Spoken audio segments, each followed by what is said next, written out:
warahmatullahi wabarakatuh.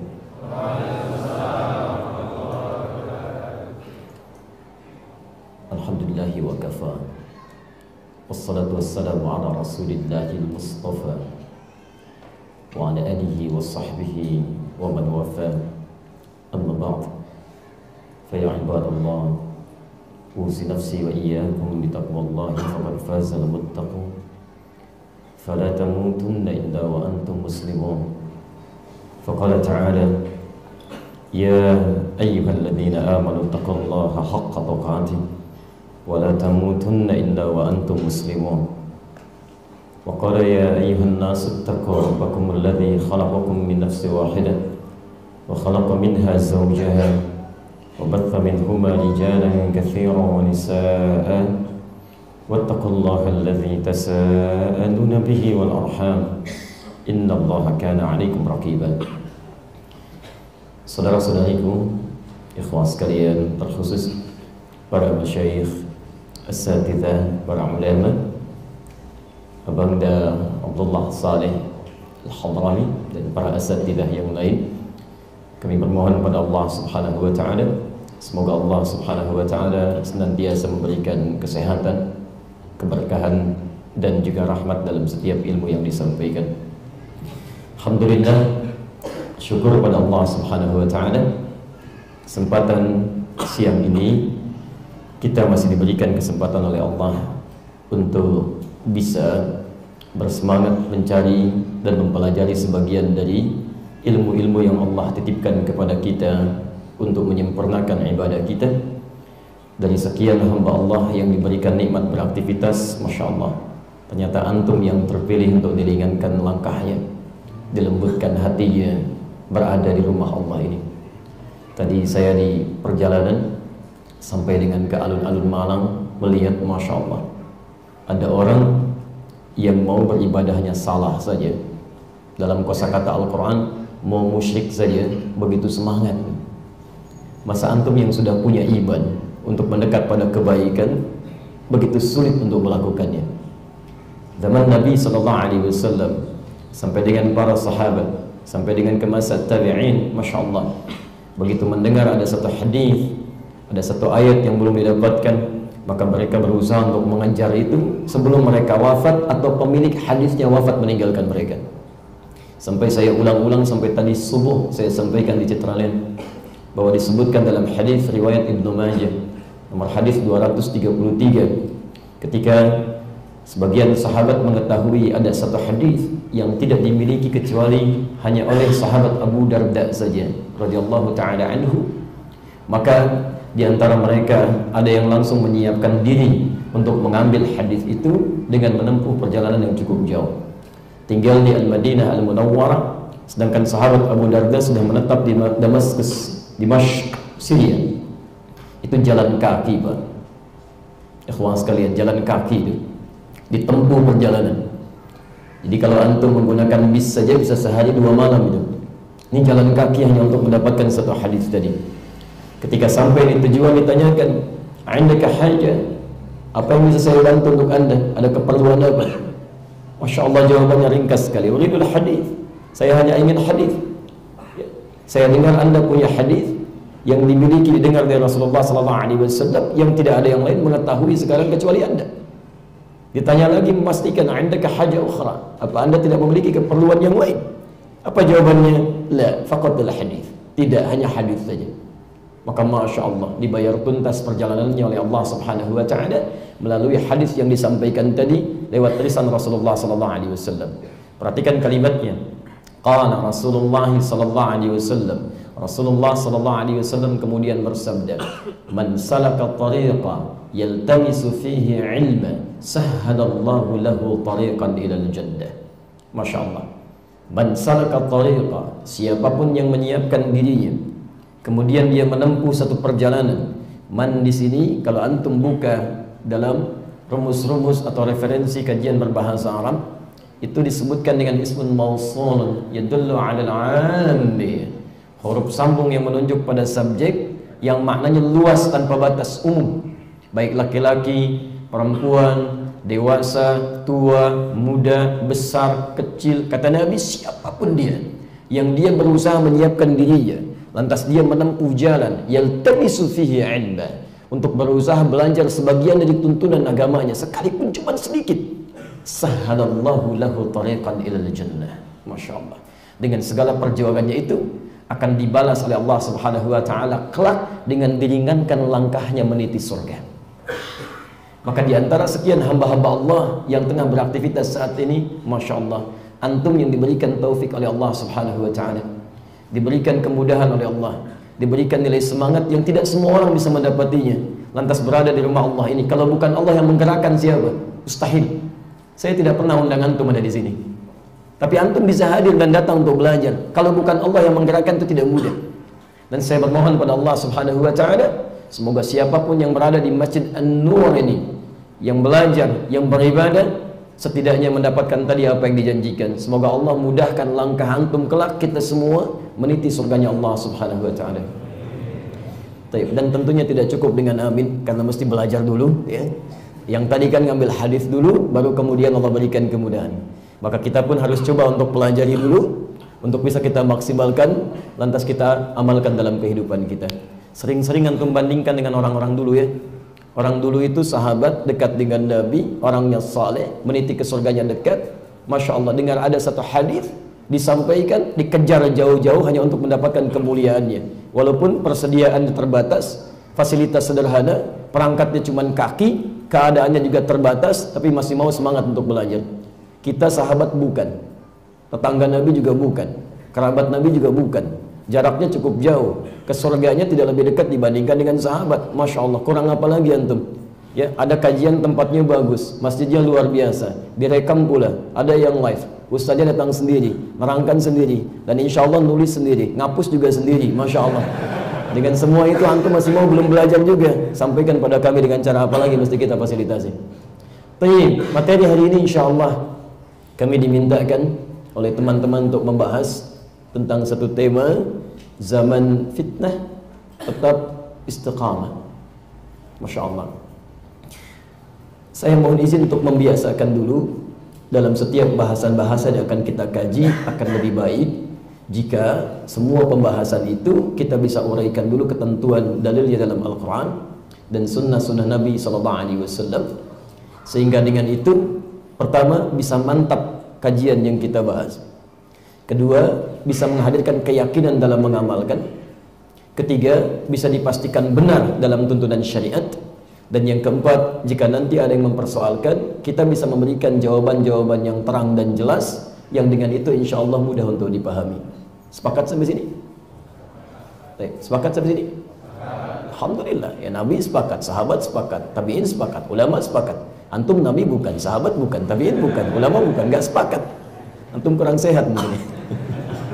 Baik, kita turunkan dulu dalilnya, dan prinsip ini nanti antum bisa temukan di hadis riwayat Muslim. Kalau punya kitabnya, cari Syarah Imam An-Nawawi, ada 9 jilid tuh ya. Di jilid yang pertama, kalau yang saya punya cetakan Darul Hadis terbitan tahun 2002, jilid pertama halaman 119, bab yang kelima, hadis nomor yang ke-15, posisi paling kiri sebelah atas. Di situ nanti ada konsepnya, babul isnani minad din, bab belajar agama itu yang sumbernya terurut sampai ke Nabi. Di sumber yang terurut sampai ke sumber pertama, informasi yang tersambung sampai ke sumber utama, itu disebut dengan sanad namanya. Makanya di hadis ada sanad selain matan, dicari orangnya sampai ketemu dengan Nabi. Abu Hurairah bisa meriwayatkan hadis terus sampai ke Al-Bukhari. Al-Bukhari nggak pernah bertemu Nabi. Dari mana tahunya hadis dari Nabi? Dicari sampai ketemu pada Nabi. Itu sanad namanya. Kalau antum pelajari susunan riwayatnya sampai menuju ke sumbernya, itu disebut dengan isnad. Nah, kata Imam Muslim, belajar dari sumber yang tersambung ke awal sumbernya, maka itu yang menentukan dalam agama kita. Kalau antum benar belajarnya, maka praktek ibadahnya pun akan benar dalam agama. Tapi kalau salah belajarnya, maka resikonya pun, maaf, praktek belajar, praktek ibadah dalam agamanya pun akan keliru. Saya ambil contoh singkat ya, sebelum kita terangkan di sini. Untuk buka Sahih Al-Bukhari, nomor hadis 751, 757, redaksi yang sama di hadis Muslim, nomor hadis 397. Kalau agak perbedaan, misalnya cari babnya yang sama, babul musifis sholat, bab tentang orang yang sholatnya bermasalah. Qila bima ma'na ja'a rajulun ila Nabi sallallahu alaihi wasallam. Datang seorang lelaki kepada Nabi sallallahu alaihi wasallam. Namanya Khalad Az-Zuraiqi. Fadakhala ila al-Masjid Nabawi, masuk ke Masjid Nabi. Kemudian fasalla bi jambin Nabi sallallahu alaihi wasallam. Salat di samping Nabi sallallahu alaihi wasallam. Dari mulai awal salam sampai berakhir. Falamma sallama yaminan wa shimala, tatkala salam ke kanan dan ke kiri, faqala lahu Nabi sallallahu alaihi wasallam. Maka Nabi sallallahu alaihi wasallam langsung berkata pada orang ini, "Shalli fa innaka lam tusalli." Silakan anda salat lagi karena anda belum salat. Padahal baru selesai salam. Fa'ada salatahu 3 marat. Maka beliau mengulangi salatnya sampai 3 kali. Faqala lahu Nabi sallallahu alaihi wasallam mithla ma kana. Tapi Nabi sallallahu alaihi wasallam tetap mengulang kalimat serupa. Anda salat lagi karena anda belum salat. Faqala, maka dia berkata, "Ya Rasulullah, ma uhsinu ghairah." Ya Rasulullah, saya tidak bisa lebih baik lagi daripada yang tadi. Alimni, tolong ajarkan saya. Sini poinnya. Maka diajarkan oleh Nabi sallallahu alaihi wasallam. Faqala, beliau bersabda, "Idza qumta ila shalah," kalau kamu ingin benar salatnya, asbighul wudu, sempurnakan dulu wudunya. Begini caranya sampai berakhir. Kata para ahli hadis, kalau yang salah cuman salatnya, maka akan dimulai dengan contoh salat. Tapi ini menunjukkan bahwa wudunya pun enggak sempurna. Jadi kalau ada seseorang wudunya enggak sempurna, salatnya pun pasti enggak akan sempurna. Orang yang wudunya tergesa-gesa, salatnya akan berantakan. Allahu Akbar, Allahu Akbar, Allahu Akbar, Allahu Akbar. Masya Allah, 23 rakaat, 7 menit. Ya. Bisa terjadi, gitu kan? Kemudian, apa yang terjadi? Ya, kemudian tsumastaqbilal qiblah, lalu menghadaplah anda ke arah kiblat, lalu mulai bertakbir sampai dengan selesai salamnya. Setelah itulah Rasulullah sallallahu alaihi wasallam mengatakan kalimat yang kita ingat sampai hari ini di Al-Bukhari nomor hadis 651. Sallu kama ra'aitumuni usalli. Hadis pertama menerangkan pada Khalad Az-Zuraiqi, kalimat kedua menunjukkan kepada kita. Ini yang disebut dengan isnad. Salatlah kalian persis seperti melihat saya salat. Jadi kalau anda ingin salat, belajar dulu kepada orang yang pernah melihat Nabi, diajarkan pada generasi setelahnya sampai dengan ke kita. Itu yang akan dipastikan lebih baik bagi kita pengetahuannya, plus tenang dalam mengamalkannya. Maka kalimat-kalimat di zaman fitnah tetaplah istiqamah. Kita turunkan dulu seperti apa Nabi pernah menerangkan kata-kata ini. Kita keluarkan dulu definisinya. Dari situ kemudian kita coba untuk jelaskan dengan lebih rinci menurut paparan para ulama-ulama kita, insyaAllah. Saya mohon izin akan lebih banyak berdiri barangkali. Sudah. Terdengar suara saya? Ke belakang terdengar? Berarti harus pakai mic ya. Baik. Cepat ya. Jazakallah. Baik. Coba tuliskan dulu ya. Saya tulis dulu temanya, saya turunkan dulu kemudian beberapa dalilnya, baru nanti kita coba terangkan dari sini. Bismillah. Maaf sebentar, kelihatan insyaallah? Belum ya? Halo, kelihatan? Belum ya? Baik, alhamdulillah. Belum Pak, belum saya tulis apa-apa. Belum. Bingung saya yang mana yang kelihatan ya. Cuman ada 2 di Surabaya, satu di Lamongan, kedua di Malang ini ya. Yang belum saya tulis sudah kelihatan, Masya Allah. Zaman fitnah, Masya Allah. Ini yang saya terima judulnya, tetap istiqamah. Gak apa-apa, tidak mesti semua akan kelihatan. Mungkin yang di atas tidak nampak terlihat, insya Allah saya nggak hapus sebagiannya ya, nanti saya bacakan kembali. Kita turunkan dulu apa itu fitnah, supaya tidak bisa atau tidak harus bikin definisi sendiri. Hati-hati dalam agama, kita hindari mengarang, karena mengarang cuma ada dalam pelajaran bahasa Indonesia. Di ilmu syariat tidak ada ya. Dan Nabi tidak menyukai itu. Di Al-Bukhari nomor hadis 1477, Nabi menyampaikan, innallaha kariha lakum talatha. Allah sangat benci dari kalian 3 hal. Yang pertama disebutkan qila wa qala, menyampaikan sesuatu dari sumber yang tidak jelas, hoax. Baik. Ya, kita turunkan. Satu, kita bahas dulu dari pengertiannya, dari bahasa Arabnya, kemudian baru kita turunkan dalil Qur'annya. Kita ambil misalnya yang paling kuat saja, Lisanul Arab, karangan Ibnu Mandzur, di bab fa, ta, kemudian nun, yang dituliskan kembali di Maqayis al-Lughah, Qais al-Lughah.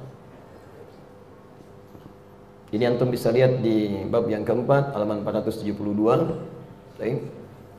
Dan kita turunkan, nanti lihat entry-nya yang sama ya, fa, ta dengan nun. Kemudian kita turunkan dari sini ke ayatnya 1, Quran surah ke-51 ayat 13 sampai 14, posisi paling kanan di sebelah atas, agak turun ke bawah ke tengah. Kemudian yang kedua, turunan ini dulu kita turunkan sebelum kedua. Quran surah ke-4 An-Nisa ayat ke-56, posisi paling kanan sebelah atas. Kemudian ada lagi yang lebih hebat, Quran surah ke-40 ayat 46 sampai 47, masuk nerakanya tanpa hisab. Quran surah ke-18 ayat 100 sampai 101. Alhamdulillah. Baru kita turunkan kedua, Quran surah ke-21 Al-Anbiya ayat 35. 3. Antum bicara fitnah, fitnah apa yang dimaksudkan? Karena Nabi juga pernah difitnah, gitu kan? Quran kita turunkan lagi, misal surah ke-5 Al-Maidah ayat 49. 4. Quran surah ke-9 At-Taubah ayat ke-47. Kemudian 5, kembalikan ke Quran surah ke-8 Al-Anfal ayat 73. Kemudian ada fitnah lagi yang sifatnya terlihat seperti baik tapi berbahaya. Ya, misal Quran surah ke-64 At-Taghabun dari ayat ke-14, dari 15 saja sampai ke-16. Kemudian ada juga yang lebih dahsyat, Quran surah kedua Al-Baqarah ayat 193, bisa mencapai ke pembunuhan. Bisa fitnah dari orang-orang munafik. Kita turunkan hadisnya saja, itu sudah ada ayatnya. Hadis riwayat Al-Bukhari. Kalau punya kitabnya, cari diambil Muslim saja. Muslim lebih tepat, ya, lebih jelas kalimatnya. Di Al-Bukhari masih umum. Kita ambil hadis riwayat Muslim. Nomor hadis ke-6. Kalau punya kitabnya, cari jilid pertama, halaman 111, bab yang keempat, hadis nomor 6, riwayat dari Abu Hurairah. Posisi paling kiri sebelah atas.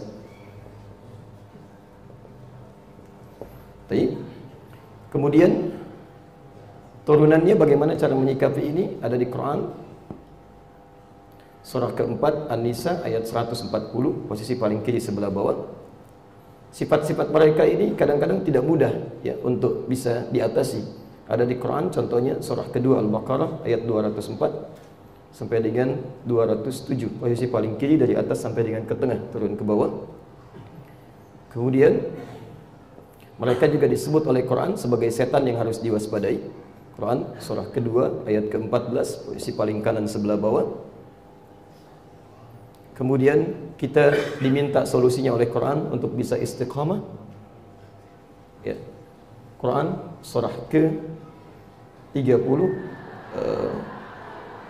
Kenapa? Baik. Tuliskan aja, langsung saja namanya, surah Fussilat. Ayat ke-30. Kemudian ambil juga di ayat yang ke-6-nya.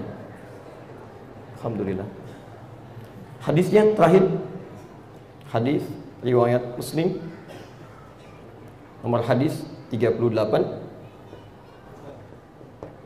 Terus kemudian bisa juga ambil kitabnya Ibn Rajab Al-Hambali, Syekh Ibn Rajab Al-Hambali, Jami'ul Ulum wal Hikam, ya, Jami'ul Ulum wal Hikam, halaman 242.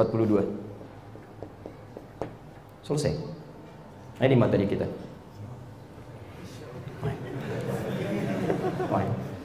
Jelas insyaallah? Belum saya terangkan ya. Kalau sudah jelas selesai saya pulang ya. Belum, baru saya tuliskan. Nah, ini beberapa keterangan. Nanti kita akan tanya fitnah apa yang antum maksudkan? Apa yang mau dibahas? Jangan-jangan antum bicara zaman fitnah, dari sejak manusia diciptakan sudah ada fitnah juga. Oke? Baik. Ada yang belum saya turunkan, nanti kita susulkan. Baik. Bismillahirrahmanirrahim. Pertama kita mulai dulu apa itu fitnah. Dalam bahasa Arab kata fitnah, ya, awas. Pakai fa ya dalam bahasa Arab, F dalam bahasa Indonesia. Ya, katanya orang Sunda nggak bisa bilang F, itu fitnah ya. Fitnah. Kata fitnah dalam bahasa Arab kalau dikembalikan ke akar katanya dari kata fatana yastinu.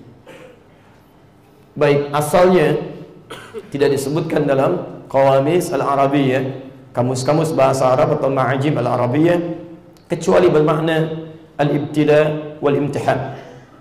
Ibtila wal imtihan, ujian, tes, cobaan.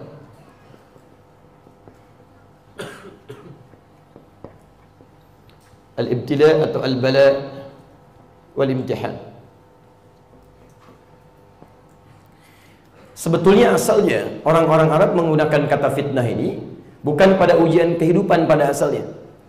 Pada asalnya untuk mengetes, untuk menguji demi memisahkan antara yang baik pada emas atau perak dengan kandungan buruknya. Jadi kalau misalnya mereka ingin pisahkan kandungan emas dengan kandungan yang menyertainya, untuk dipisahkan antara emas dengan yang bukan, mereka akan katakan fatantu dzahab wal fiddah. Saya akan tes, diberikan cairan tertentu untuk bisa membedakan dari emasnya nanti terpisah, ya, dan logam lain yang menutupinya atau yang menyertainya juga terpisah. Jadi mereka akan pisahkan antara yang baiknya yang mereka ambil sebagai emas, antara yang baiknya dengan campuran yang mengotorinya, yang kotornya, yang tidak baiknya. Jadi asalnya kata fitnah itu dimunculkan, ya, sebagai satu ujian untuk mengetes demi memisahkan supaya diketahui mana yang baik, mana yang buruk. Nah, dari bahasa inilah kemudian, dari akar bahasanya, ujian yang dihadirkan untuk memisahkan antara yang baik dengan yang buruk, lalu kemudian diambil dalam bahasa balaghah sebagai kiasan. Kalimat majaz diterapkanlah kemudian dalam sifat kehidupan kita, ya. Nah, ini pun fitnah, ujian, ya, untuk diketahui mana mic yang bagus, mana mic yang kerusak, gitu, ya. Baik, nggak apa-apa, langsung praktek. Bismillah. Diambil bahasa kiasan dengan majaz, diterapkan dalam kehidupan kita, bahkan digunakan oleh Al-Quran, ya, diujikan oleh Allah Subhanahu wa Ta'ala untuk memisahkan yang baik-baik dalam kehidupan kita, yang harus kita ambil dan kita praktekkan dalam kehidupan, plus yang buruk-buruk yang bisa kita hindari dengan segala konsekuensi yang ada di dalamnya. Saya ambil contoh dulu, seperti para tukang emas memisahkan emas itu dari campurannya, dimasukkan ke dalam cairan yang panas kadang-kadang, kemudian disaring, dikeluarkan. Nanti di akhirat pun Allah akan memisahkan sifat-sifat kebaikan pada diri kita manusia dengan sifat-sifat buruknya. Ada dulu yang akan dimasukkan oleh Allah ke dalam cairan panas di neraka, supaya keluar kotoran-kotoran yang pernah dibawa dari dunia. Taib. Misal bahasanya menggunakan fitnah. Quran surah 51 ayat 13 sampai dengan ayat 14. Posisi paling kanan sebelah atas. Bismillah.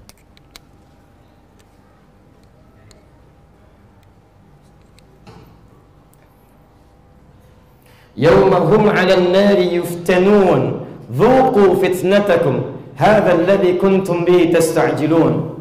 Lihat kalimatnya, dhuqu fitnatakum yawmahum 'alan nari yuftanun. Nanti akan tiba pada satu masa saat mereka yuftanun, diberikan fitnah dalam neraka. Kenapa disebut kalimatnya menggunakan fitnah, disiksa di neraka itu? Ya. Karena saat di neraka ada orang-orang yang tenggelam selamanya di neraka, ada orang-orang yang sementara disiksa oleh Allah karena keburukan di dunianya. Dia harusnya mengerjakan amal baik, dia malah mengerjakan amal salah, amal salah, amal salah. Amal solehnya nggak ada, cuma sedikit misalnya. Maka ada di antara mereka yang akan dimasukkan oleh Allah ke neraka dulu untuk dibersihkan yang kotor-kotornya sehingga tersisa yang baik-baiknya. Maka dimasukkanlah ke dalam neraka, bahasanya menggunakan kata fitnah. Ya. Yaumahum 'alan nari yuftanun, ayat 13-nya. Ya, akan tiba satu masa mereka itu dimasukkan ke dalam neraka untuk dipisahkan yang jelek-jeleknya sehingga tampak yang baik-baiknya. Nanti disebutkan di Al-Bukhari di Kitabul Iman dari nomor hadis 19 sampai 24, posisi paling kiri di sebelah bawah. Nanti ada orang-orang yang dia punya iman sedikit dalam dirinya, amal solehnya sedikit, tapi harus masuk neraka dulu, dibersihkan dulu kotorannya di situ.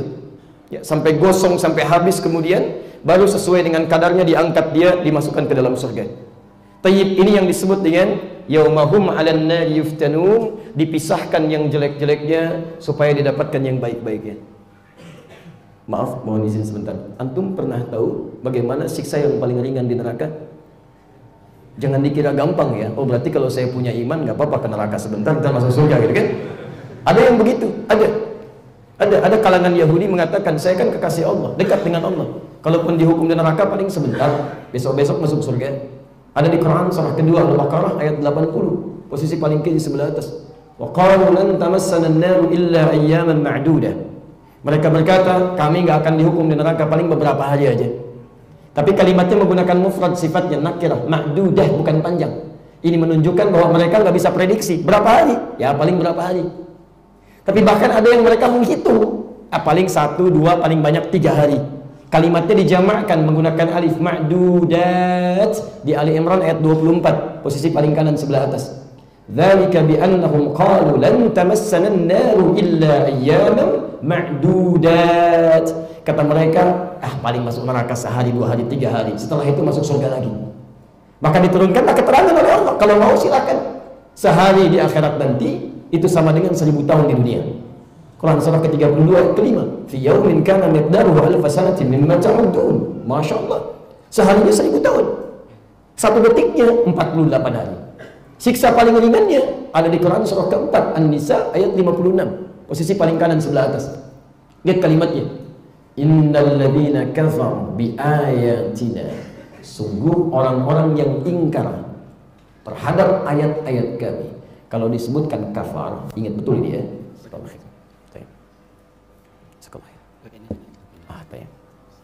Maksud saya supaya mudah dilepas, diangkat ya. Perhatikan, kalau disebutkan kafar dalam bahasa Arab, termasuk nanti dalam bahasa Al-Quran, itu yang dimaksud bukan orangnya, tapi perilakunya. Awas, hati-hati ya. Kafar itu perilakunya, menggunakan bentuk fi'il. Innal ladzina kafaru bi ayatina. Kalau disebutkan perilaku menyimpang dari petunjuk Allah, itu artinya tidak hanya mencakup non-muslim, tapi juga orang Islam yang tidak mau mengerjakan perintah-perintah Allah. Antum pernah lihat orang Islam yang kalau dipanggil sholat abai dengan sholat? Ada. Ada orang Islam yang sudah tiba masa zakat gak mau zakat? Ada. Itu disebut kafar. Dia tidak keluar dari Islam tapi mengerjakan perbuatan maksiat tingkat tinggi seperti non-muslim.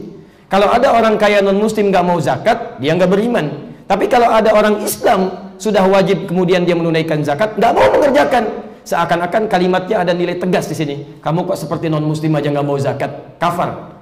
Quran surah ke-14 ayat ke-7. La'i syakartum la'azidannakum wala'in kafar. Nah, orang seperti ini kalau amal salahnya banyak, amal salehnya sedikit, dia dimasukkan ke dalam neraka. Paling ringannya, lihat kalimatnya, saufan nuslihin nar. Kami akan tarik ubun-ubunnya ke neraka. Dan nusli itu, nusli dalam bahasa Arab, nusli itu mencelupkan sesuatu dan narik lagi ke atasnya. Antum pernah bikin teh celup? Nah, teh celup itu kan celup, angkat, ya kan? Celup, angkat gitu kan ya? Baik, perhatikan kalimatnya. Kullama nadijat juluduhum. Begitu dicelupkan ke dalamnya, maka hancur lebur seluruh tubuhnya, termasuk kulit-kulitnya. Disebutkan kulit karena kulit indera perasa yang paling peka. Jadi begitu diangkat lagi, ya, baddalnahum juludan ghairaha. Masya Allah, diangkat sembuh lagi, dimasukkan hancur lagi, angkat sembuh lagi. Sebab kalau diangkat hancur, dimasukkan gak akan kerasa. Jadi begitu dimasukkan hancur, diangkat sembuhkan lagi, masukkan hancur, angkat sembuh lagi. Sekali masuk kalau 1 detik saja, itu sakitnya sama dengan 48 hari di dunia. Kalau mau coba silakan. Makanya ketika orang-orang Yahudi mengatakan demikian, jangan macam-macam. Dibersihkan kotorannya di situ 1 detik 48 hari. 1 harinya 1000 tahun. 3 harinya 3000 tahun. Itu yang disebut dengan yaumahum 'alan nari yuftanun. Dzuqu fitnatakum, ayo rasain tuh. Silakan. Fitnatakum, kalimatnya menggunakan fitnah. Jadi di situ bukan cobaan lagi, bukan ujian lagi, tapi ujian dalam konteks memisahkan yang kotor-kotor supaya diketahui yang baik-baiknya. Jelas sampai sini? Baik, kalau sudah dipahami sampai sini, maka sekarang kita coba turunkan dulu sebentar. Ya. Sebelum kita turunkan ke aspek yang lain untuk materi kita, nanti saya tanya di akhir antum pengen bahas yang mana, kan? Baik. Ini masih biasa. Masih biasa maksudnya kalau dia sudah bisa kotornya hilang, baiknya muncul, bisa diangkat ke dalam surga. Sepanjang tidak melakukan dosa-dosa besar yang bisa menutup semua amal salehnya, maka orang seperti ini akan bersama orang-orang kafir yang lain masuk ke dalam neraka jahanam. Yang siksanya bukan cuma saat dihisab, sejak masuk ke alam kubur sudah ditampakkan siksanya. Dimohon maaf, penghuni neraka jahanam itu kalau sudah masuk ke alam kubur, an-naru yu'raduna 'alaiha ghuduwan wa 'ashiyya. Quran surah ke-40 ayat 46 sampai dengan 47. Neraka itu akan ditampakkan di alam kubur dari mulai pagi sampai petang, begitu aja terus. Itu jahanam. Saat dihisab, ada orang Masuk surga tanpa hisab, yang ini masuk neraka tanpa hisab. Quran surah 18 ayat 100 sampai dengan 101, posisi paling kiri sebelah atas.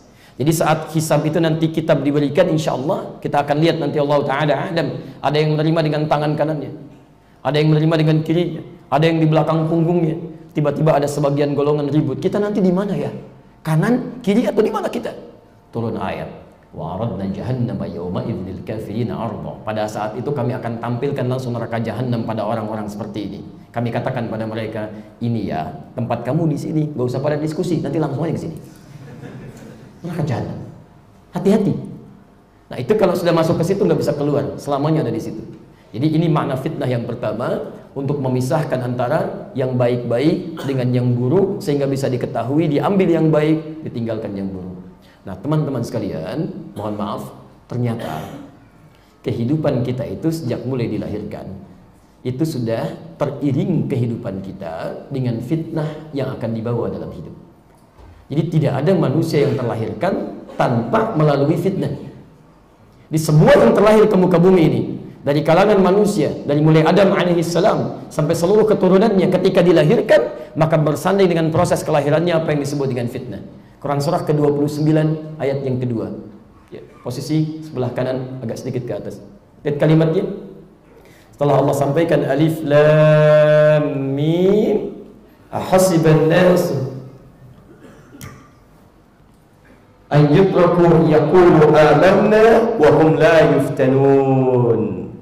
Apakah setiap manusia mengira ketika mereka mengatakan dirinya beriman kepada Allah Subhanahu wa taala akan terhindar dari fitnah?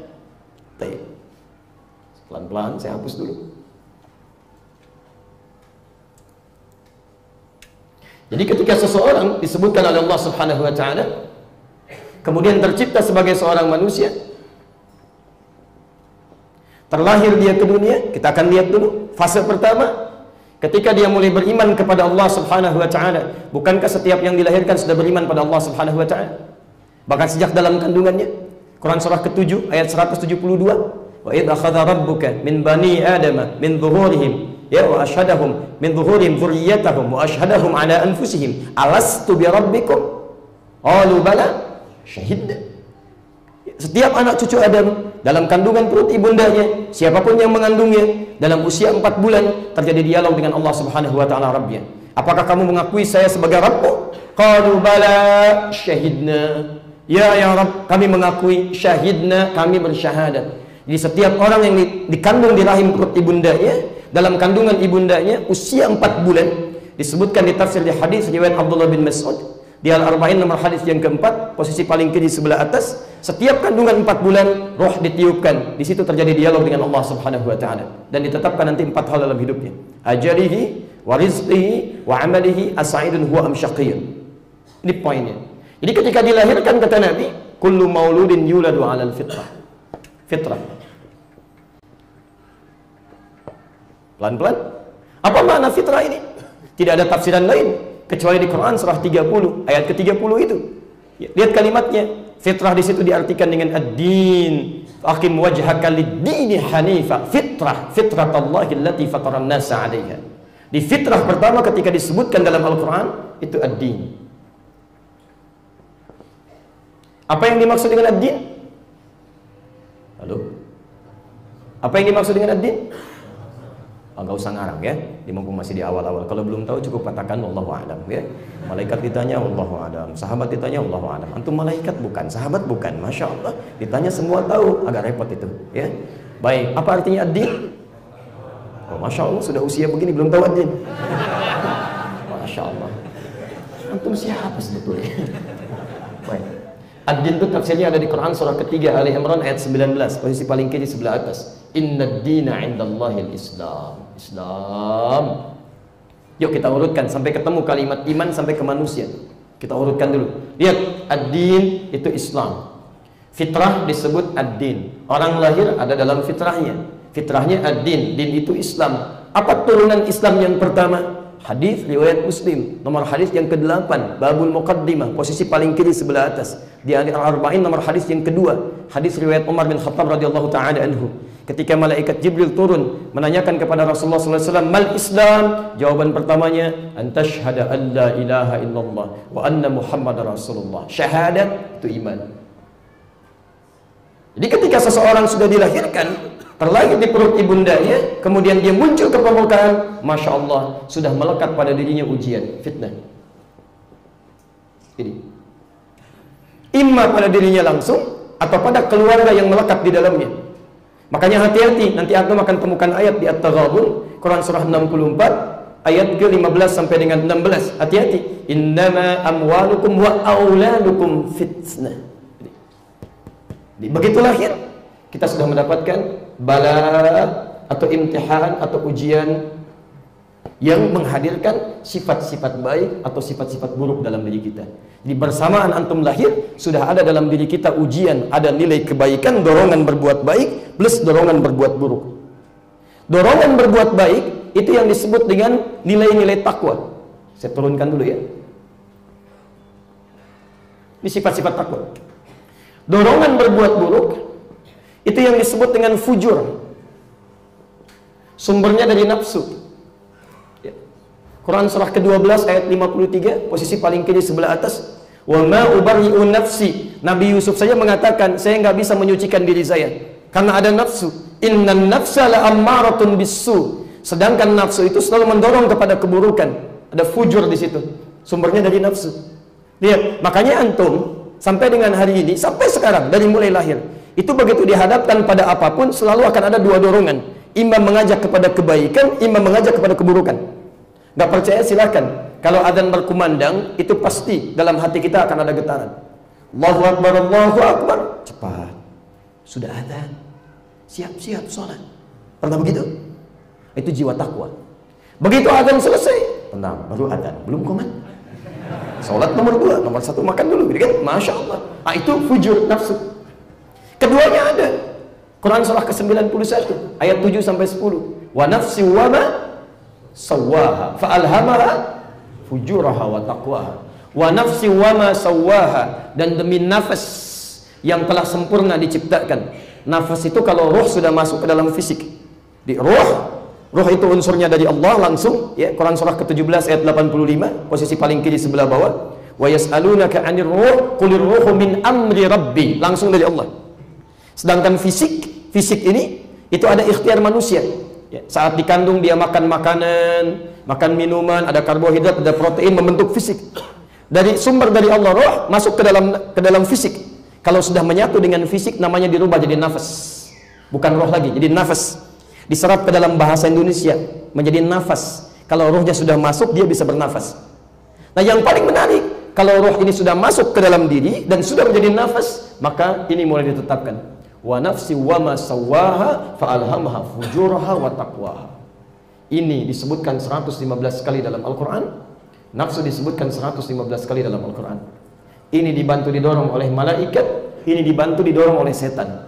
Yang ini malaikat disebutkan 88 kali dalam Al-Quran, setan disebutkan 88 kali dalam Al-Quran.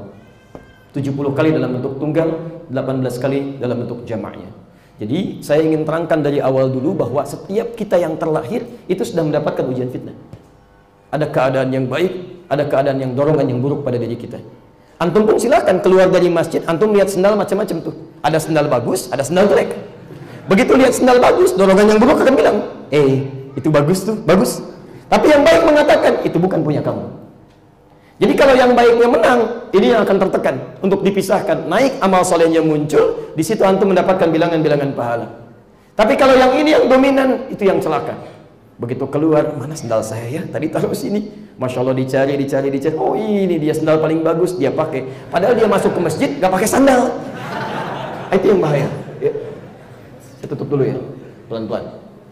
Sebentar, paham sampai sini? Paham konsepnya? Kalau belum paham, saya nggak akan teruskan dulu. Paham nggak? Jelas insya Allah? Alhamdulillah. Saya simpulkan sebentar. Jadi pertama, makna fitnah itu ujian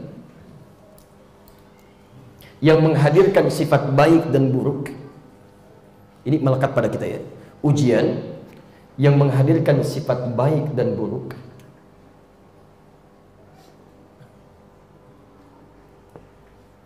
Sudah?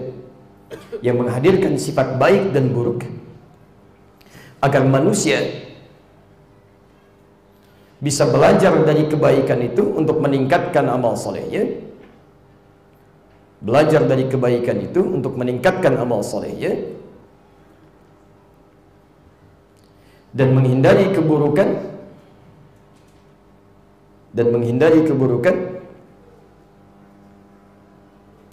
agar tidak berbuat salah dalam kehidupan. Pelan-pelan. Sebelum kita tunjukkan contoh-contohnya, sekarang saya berikan dulu rumus intinya. Tolong fokus betul ya pada uraian ini, karena ini kaidah dasarnya. Antum gagal memahami ini, maka antum tidak bisa atau sulit nanti akan menjalani ujian fitnah ini. Itu nggak mudah. Itu nggak mudah ya. Sekarang perhatikan teori dasarnya. Awas, hati-hati. Tolong fokus ya. Tolong fokus, karena biasanya dalam ta'lim itu ada jamaah-jamaah yang punya sifat mensana in corpore sano. Ya, jadi ustadz yang nerangin ke sana, dia fokus ke sono. Ya, agak susah. Lihat sini. Tadi baik disebut dengan takwa. Buruk disebut dengan apa? Fujur, sumbernya nafsu. Kita turunkan. Lihat, perhatikan ya. Dua hal ini oleh Al-Quran selalu dipasangkan, seakan-akan memberikan isyarat bahwa dua hal ini akan selalu bersanding dalam kehidupan. Selalu bersanding. Bahkan jumlah bilangannya sama, pembisiknya juga jumlah bilangannya sama. 115 kali, 115 kali, 88 kali, 88 kali. Jadi ketika Allah menciptakan sifat-sifat baik sebagai bagian dari ujian kehidupan, saat bersamaan Anda akan temukan lawan yang buruk. Contoh, Allah ciptakan sifat takwa, turunannya misal jujur.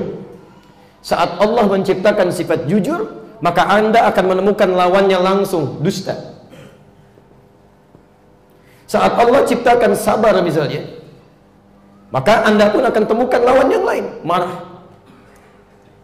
Saat Allah ciptakan tawadhu, rendah hati misalnya, maka saat bersamaan akan ada lawan yang lain, sombong. Insyaallah akan selalu seperti ini polanya. Dan kita akan dihadapkan pada poin-poin seperti ini, imma menghadapi kebaikan atau menghadapi keburukan. Sekarang lihat rumus cepatnya. Ini rumus utamanya sebelum saya turunkan nanti ujian-ujian pentingnya. Dan nanti akan ada turunan-turunannya, dari yang paling rendah sampai yang paling tinggi, dari celaan sampai ke pembunuhan. Itu akan ditemukan. Dan redaksinya menggunakan fitnah dalam Al-Quran. Sekarang perhatikan. Rumusnya adalah, ya, lihat kalimatnya, qad aflaha man zakkaha wa qad khaba man dassaha. Saya langsung turunkan dalam bentuk kalimat saja supaya mudah dipahami. Lihat kalimatnya. Asalnya sifat buruk ini diciptakan oleh Allah Subhanahu wa taala sebagai pasangan dari yang baik, bukan untuk menjadikan manusia punya perilaku buruk, bukan. Dan Allah tidak mungkin memiliki niat keburukan. Tidak mungkin memiliki keinginan buruk bagi hambanya, mustahil. Semua yang diciptakan Allah, sekalipun makhluk yang tidak bernyawa, itu pasti ada maslahat kebaikan bagi kehidupan kita. Sekarang apa manfaatnya diciptakan sifat buruk ini? Ternyata Allah ciptakan sifat buruk ini, salah satunya fungsinya sebagai katalis, perangsang, ya, sebagai perangsang, sebagai penguji supaya sifat-sifat baik ini muncul ke permukaan. Sebab kalau nggak diciptakan sifat-sifat yang jelek, yang ini nggak akan tampak kelihatan. Kalau nggak ada dusta, bagaimana diketahui jujur? Kalau tidak ada sabar, bagaimana bisa diketahui? Kalau tidak ada marah, bagaimana bisa diketahui sabar? Kalau tidak diciptakan sombong, tidak akan kelihatan tawadhu. Jadi semua sifat ini sebetulnya diciptakan untuk melatih supaya sifat-sifat baik itu muncul ke permukaan. Seperti yang haram diciptakan untuk menguji antum supaya meninggalkannya dan konsen kepada yang halal. Yang baik diciptakan untuk diikuti, yang buruk diciptakan untuk menjadi contoh bahwa itu mesti ditinggalkan. Kalau nggak ada yang buruknya, nggak akan kelihatan yang baiknya. Jadi teman-teman sekalian, jadi ini pembanding, pelatih. Nah dari sini rumusnya adalah setiap Anda menemukan yang buruk-buruk, jangan disimpulkan bahwa sifat itu menjadi perilaku kehidupan Anda, bukan. Tapi cepat cari lawannya yang baik untuk dimunculkan. Itu rumus cepatnya. Misal, Anda lihat orang marah-marah misalnya. Marah itu saat dititipkan pada orang tadi, pada asalnya bukan ingin menjadikan orang itu pemarah, bukan. Tapi dititipkan pada dia untuk menguji pada diri Anda supaya menaikkan sifat sabar pada diri Anda. Di saat Anda lihat orang lain marah, oh berarti ini Allah ingin menguji supaya sifat sabar saya muncul. Saat Anda melihat kejadian ada dusta, ini berarti menunjukkan jujur saya harus ditempa. Bisa bapak pulang dari kantor, ibu menyambut di rumah, tiba-tiba Masya Allah suaminya marah misalnya. Nah, marah dititipkan pada suami bu, bukan ingin menjadikan suami pemarah, bukan. Tapi hakikatnya untuk menguji sifat sabar dalam istri supaya muncul ke permukaan. Diuji pada saat itu sebab di depan banyak persoalan lain lagi nanti yang membutuhkan kesabaran. Kalau tidak diuji dengan masalah kecil, bagaimana bisa kuat menghadapi yang besar di depan? Paham sampai sini? Maka berbahagialah seorang istri kalau melihat suami marah misalnya. Itu tandanya kesabaran di istri ingin ditingkatkan. Sebaliknya, kalau antum suami melihat sifat istri yang kurang baik, itu tandanya kebaikan antum dimintakan untuk dikeluarkan saat itu. Bisa cemberut, ini masuk ke sini. Masya Allah. Apa lawan cemberut? Senyum. Cari lawannya cepat ke sini. Jadi begitu antum pulang dari kantor melihat istri cemberut, itu tandanya Allah meminta antum untuk segera tersenyum. Selesai masalah. Begitu pulang ke rumah, lihat istri cemberut, Assalamualaikum, Masya Allah, selesai masalah. Kayaknya kenal kita, Masya Allah. Masih Umi bukan ya? Udah beres, selesai. Yang jadi masalah kan ketika nafsu dilawan dengan nafsu, fujur dilawan dengan fujur. Lihat istri cemberut, antum malah marah. Kenapa kamu begitu? Emang kenapa? Oh, nggak akan selesai. Nah, ini poinnya. Jadi kalau antum menemukan yang tidak baik dalam kehidupan, itu tandanya Allah menginginkan yang baik muncul pada diri antum. Itu yang disebut dengan fitnah. Di ujian, antara yang buruk-buruk dengan yang baik, ditampakkan yang buruk supaya kita sadar ada sesuatu yang terjadi di sekitaran kita, diminta supaya baik-baiknya muncul dari diri kita. Nanti ada tingkatan yang rendah-rendah sampai tingkatan yang tinggi-tinggi. Nanti kesimpulan besarnya, kalau di lingkungan kita sudah kelihatan banyak yang buruk, itu tandanya banyak yang baik belum muncul dari kita. Antum melihat ini buruk, itu buruk, ini buruk, ini buruk, itu tandanya banyak kebaikan yang belum kita munculkan. Allah sudah menghadirkan itu. Kalau semua keburukan sudah dimunculkan, antum belum mengeluarkan kebaikan juga, mesti seperti apa lagi Allah munculkan yang buruknya? Maka dari itu, mari kita lihat. Zaman Nabi SAW sudah ada fitnah. Sudah ada. Untuk menguji kesabaran Nabi SAW. Memunculkan sifat-sifat baiknya. Ya, saya mulai misalnya, perbandingan saja ya. Dari Nabi Musa alaihissalam. Musa alaihissalam, musuh terbesarnya siapa? Fir'aun, Masya Allah. Antum kenal Fir'aun? Alhamdulillah. Kalau kenal saya repot. Antum siapa gitu ya? Hidup dari zaman Fir'aun sampai sekarang. Baik, Masya Allah. Fir'aun itu jahatnya Masya Allah. Luar biasa lah ya. Bukan cuma bunuh orang. Kalau bunuh udah biasa. Quran surah kedua ayat 49. Posisi paling kiri sebelah atas. Itu kalau sedang eksekusi, yudzabbihuna abna'akum wa yastahyuna nisa'akum. Kata pendeta-pendetanya, rahibnya, peramalnya, nanti akan ada seorang bayi yang tumbuh dewasa akan menghancurkan kerajaan engkau. Apa yang dikatakan? Ayo diutus 2 jagal langsung. Satu mendampingi ibu yang sedang mengandung. Yang kedua sudah bawa alat untuk eksekusi. Pedangnya. Taib. Kalau lahir laki-laki akan diinfokan seketika. Kalimatnya menggunakan zabaha. Menyembelih itu ada 2 kata di Quran. Ada nahara, nun ha dengan ra. Ada zabaha, zal ba ha, ha kecil. Kalau nahara itu menyembelih dalam keadaan hewannya berdiri, objeknya berdiri, jadi nggak dijatuhkan. Makanya unta saat disembelih itu bukan menggunakan zabaha tapi nahara. Inna a'tainakal kautsar, fashalli li rabbika wanhar. Nahara di situ unta. Karena unta saat disembelih tidak dijatuhkan dulu. Walaupun kakinya diikat misalnya, tetap dia disembelih dalam keadaan berdiri. Tapi kalau hewan-hewan yang dijatuhkan dulu seperti sapi, kerbau, kambing, domba, dan kerabat-kerabatnya, ketika dijatuhkan dulu, itu kalimatnya berubah dari nahara menjadi zabaha. Ya, zabaha. Kalau sekali zabaha, yadbah, zabha, zibha, itu artinya sekali sembelihan. Ya, jadi begitu digereskan sekali begini, selesai penyembelihannya. Selesai. Makanya Nabi mengatakan, "Idza qataltum fa ahsinul qitla wa idza dzabhtum fa ahsinuz dzibha." Kalau Anda mau sembelih, kata Nabi, itu baguskan sembelihan, jangan berkali-kali. Kalau bisa sekali begini. Makanya asah dulu. Tajamkan dulu goloknya. Terus itu sunnah. Dan berlaku sejak zaman Nabi Ibrahim alaihissalam ketika diuji menyembelih putranya itu. Kemudian diganti kan Quran surah 38 dari ayat 100 surah 37 dari ayat 102 sampai dengan 109 itu. Ya itu kan tajamkan dulu pisau ya. Tajamkan dulu. Masya Allah. Dan itu pun adabnya dijauhkan dari binatangnya. Supaya dia tidak melihat keadaan yang bisa membuat dirinya terganggu. Jadi kalau antum mau jembeli, ya hewannya dijauhkan dulu, antum asah. bukan di depan hewan. Siap-siap ya, siap-siap, tidak. Antum jauhkan. Nah, itu sekali zibah namanya. Tapi kalau berkali-kali itu pakai tasydid. Dzabbaha yudzabbihu tadzbihatan. Berkali-kali gini. Perhatikan jahatnya pasukan Firaun ini. Makanya disebut dengan su'al adzab, siksa yang paling jahat itu. Ya, menggunakan kalimat yudzabbihuna abnakum. Yudzabbihun. Artinya begitu melihat bayi yang dilahirkan masih merah, itu langsung diambil, dibanting ke bawah, jatuhkan dan digorok berkali-kali di hadapan ibu yang baru melahirkannya. Su'al adzab wa yastahyuna nisa'akum. Kata-katanya pun luar biasa.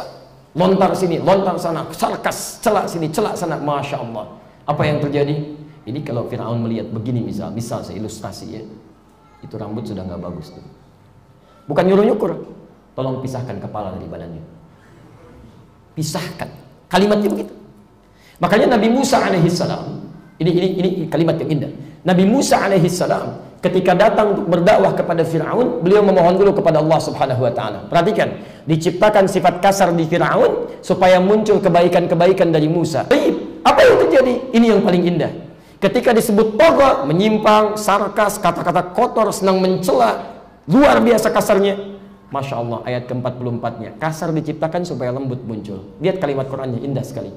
Faqula lahu qawlan layyina la'allahu yatadzakkaru aw yakhsha.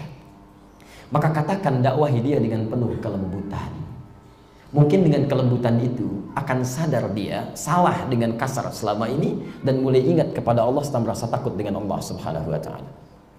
Jadi kasar diciptakan untuk menghadirkan kelembutan, bukan sama-sama kasar, itu salah. Coba antum lihat, Musa, Harun, orang paling takwa di zamannya, Nabi dan Rasul Musanya, dekat dengan Allah, surganya jelas, masuk surga tanpa hisab, dekatnya luar biasa, soleh luar biasa. Berdakwah kepada orang yang durjana luar biasa, manusia paling zalim, mengaku Tuhan, ana rabbukumul a'la, disebutkan keburukannya di Quran, masih dikatakan kepada keduanya, katakan dengan lembut. Antum tidak sesoleh Musa, tidak setakwa Harun, tidak sedekat mereka dengan Allah. Surga belum jelas sampai dengan siang ini, amalan masih berantakan, hisab masih menegangkan. Berdakwah kepada orang yang tidak sejahat Firaun, kenapa mesti kasar? Ada yang salah di situ. Jadi ketika kekasaran diciptakan itu untuk menjadikan kita lembut. Makanya ketika Quran diturunkan penuh dengan kelembutan, yang kasar jadi lembut. Coba lihat, yang terpecah jadi menyatu, yang pemukul jadi perangkul, yang pencela jadi pecinta. Silakan lihat, semua berubah. Bahkan yang tadinya kikir diciptakan untuk bisa memberi. Apa yang terjadi? Begitu semua sahabat butuh sesuatu, berlomba-lomba untuk memberikan. Fastabiqul khairat. Quran surah kedua ayat 148 itu, posisi paling kanan sebelah atas. Fastabiqul khairat. Bahkan ada orang butuh makanan, kasih makanan. Butuh minuman, kasih minuman. Butuh segala hal, diberikan. Bahkan dirinya pun yang memerlukan masih diberikan pada orang lain. Quran surah 59 ayat 9 sampai 10. Wa yu'thiruna 'ala anfusihim walau kana bihim khasasah. Itu yang kita dambakan. Qurannya sama, hadisnya sama, nabinya sama. Kenapa hasilnya bisa beda? Ada yang salah dalam menyikapi fitnah ini. Ada yang keliru kita. Kita cek lagi. Qurannya sama nggak dulu dengan sekarang? Sama. Hadisnya sama nggak? Sama. Nabinya beda nggak? Halo? Sama. Sama. Kenapa hasilnya beda? Barangkali ada sesuatu yang harus kita lihat. Mungkin cara menyikapi fitnahnya kita berbeda. Karena itu kita turunkan dulu. Teman-teman sekalian, Nabi saja berarti beliau tidak lolos dari fitnah. Seorang Nabi kena fitnah. Nabi Muhammad SAW difitnah. Masya Allah. Nggak tanggung-tanggung. Disebut sebagai seorang tukang syair. Masya Allah. Majnun lagi, di syairin majnun. Quran surah 37 ayat 36 itu. Sampai turun bantahan dari Quran, wa ma huwa biqauli syair. Nabi dicela, Nabi difitnah. Masya Allah, Allah pun dicela oleh orang kafir. Allah dicela, malaikat dicela, Nabi dicela. Masya Allah, antum Allah bukan, malaikat bukan, Nabi bukan, gak mau dicela. Aneh antum. Nabi aja dicela gitu kan. Ada fitnah berbentuk celaan, ada. Kita lihat. Nah sekarang dari mana sumber fitnah itu? Karena kalau tidak diketahui sumbernya, bagaimana kita bisa mengkondisikan itu dan mewaspadainya? Kita masuk pada tahapan yang kedua insya Allah. Tahap yang pertama dipahami dulu. Paham ya? Jadi kalau disebutkan fitnah, artinya ini ujian antara kebaikan dengan keburukan, supaya meningkat kebaikannya dan ditinggalkan keburukannya. Sama, termasuk sampai hidup dengan meninggal. Sama. Quran surah 67 ayat yang kedua. Huwallazi khalaqal mauta wal haya liyabluwakum Ayyukum ahsanu amala. Bahkan kematian dan kehidupan pun diciptakan untuk meningkatkan amal baik, bukan untuk meratapinya. Jelas ya? Jadi setiap menemukan sesuatu yang kurang, itu tandanya antum mesti lebih. Kalau melihat orang minta-minta, artinya antum mesti bisa menjadi pemberi. Kalau antum melihat orang menangis, artinya antum harus mendapatkan kesenangan dalam kehidupan. Kalau antum mendapati orang-orang yang kurang jujur, artinya kejujuran antum diminta untuk ditampilkan pada saat itu. Paham sampai sini? Baik. Kalau sudah paham, sekarang kita turunkan beberapa turunan-turunan sumber fitnah yang dengan itu bagaimana cara kita menyikapinya. Jadi kalau bicara zaman fitnah, nanti kita akan tanyakan, ini baru mukadimah ya, kita belum mulai bahasannya nih ya. Baik, sampai jam berapa kita? Oh, baik. Ini baru jam 9 saya lihat sebelah sana itu ya. Ya. Baik, alhamdulillah. Baik. Kita nanti turunkan yang dimaksud zaman fitnah yang antum mau zaman mana? Apa zaman Nabi, zaman sahabat, atau zaman sekarang gitu kan? Nanti kita akan turunkan. Atau jangan-jangan semua fitnah yang ada zaman Nabi, zaman sahabat, zaman tabi'in kumpul di zaman sekarang. Nah, itu poin yang akan kita coba uraikan dengan baik nanti insya Allah. Baik, sumber fitnah. Pertama, tadi ya, sudah kita uraikan. Pertama, bersumber pada diri sendiri. Nafsu. Fokus nafsu. Tolong ingat betul ya, tadi persamaannya, nafsu lawannya apa? Takwa. Nafsu lawannya takwa. Pelan-pelan. Lihat-lihat langsung lawannya, lihat. Jadi nanti ketika Anda mendapati sumbernya nafsu, lawannya kemudian takwa. Nanti kita turunkan bagaimana cara mempraktikkan konsep ini. Kedua, sumber fitnah ada pada setan.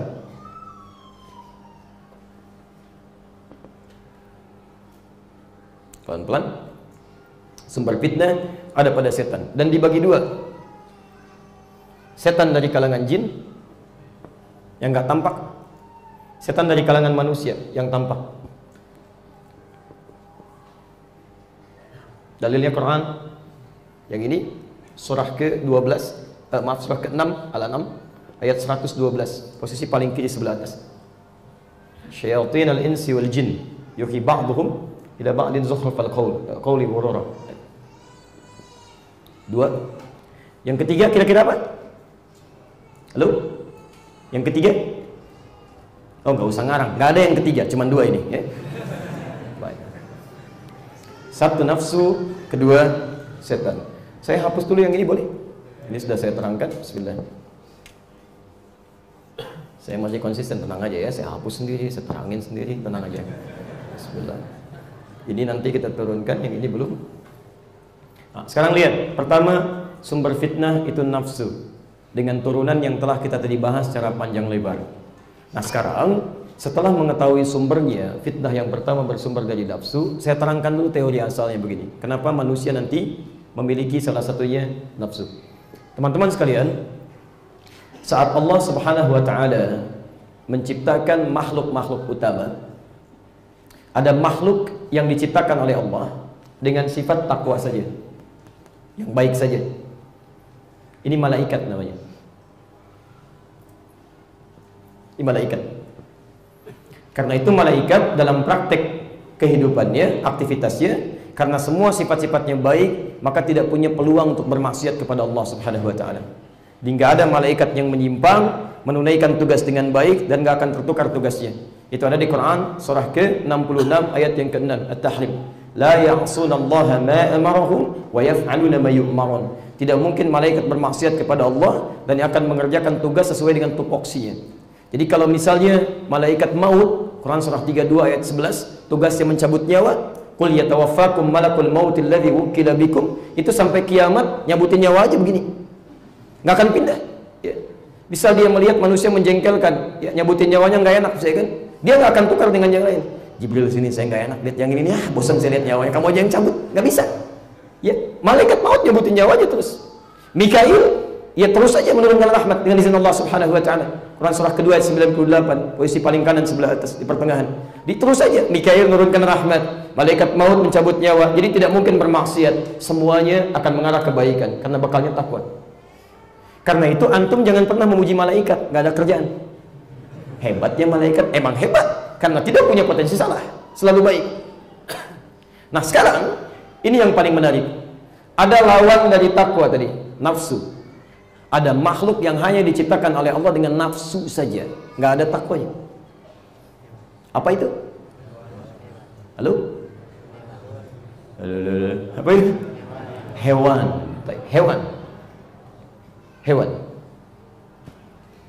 Hewan saat diciptakan itu sumbernya cuma nafsu, nggak ada takwanya.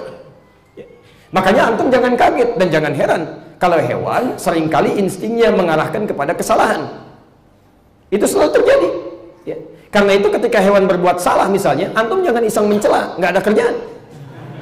Silakan antum cek, karena nggak punya sifat takwa, nanti saat Idul Adha antum beli kambing tuh, jantan betina misalnya, simpan samping Masjid An-Nur sambil menunggu hewan korbannya disembeli. Allahu Akbar. Itu kalaupun adzan berkumandang datang syahwatnya, dia nggak akan peduli. Baik dengar suara adzan ataupun samping masjid, ini karena nafsu yang muncul, nggak ada takwanya. Ya. Ayam misalnya, hati-hati. Anda sudah nyapu, ibu nyapu, sudah bersih, tiba-tiba lompat ayam, buang kotoran, nggak usah dicela. Dasar ayam ya emang begitu. Antum buang-buang energi kalau mencela binatang, ya nggak ada gunanya karena sumbernya nafsu. Nah, kalau kedua ini dipadukan, maka berubah namanya. Jadi apa? Nggak usah ngarang. Baik, pelajaran mengarang cuma ada di bahasa Indonesia.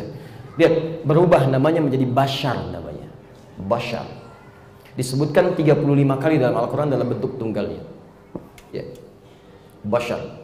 Saya tidak katakan manusia tadi karena manusia punya 5 nama. Nanti kita akan lihat.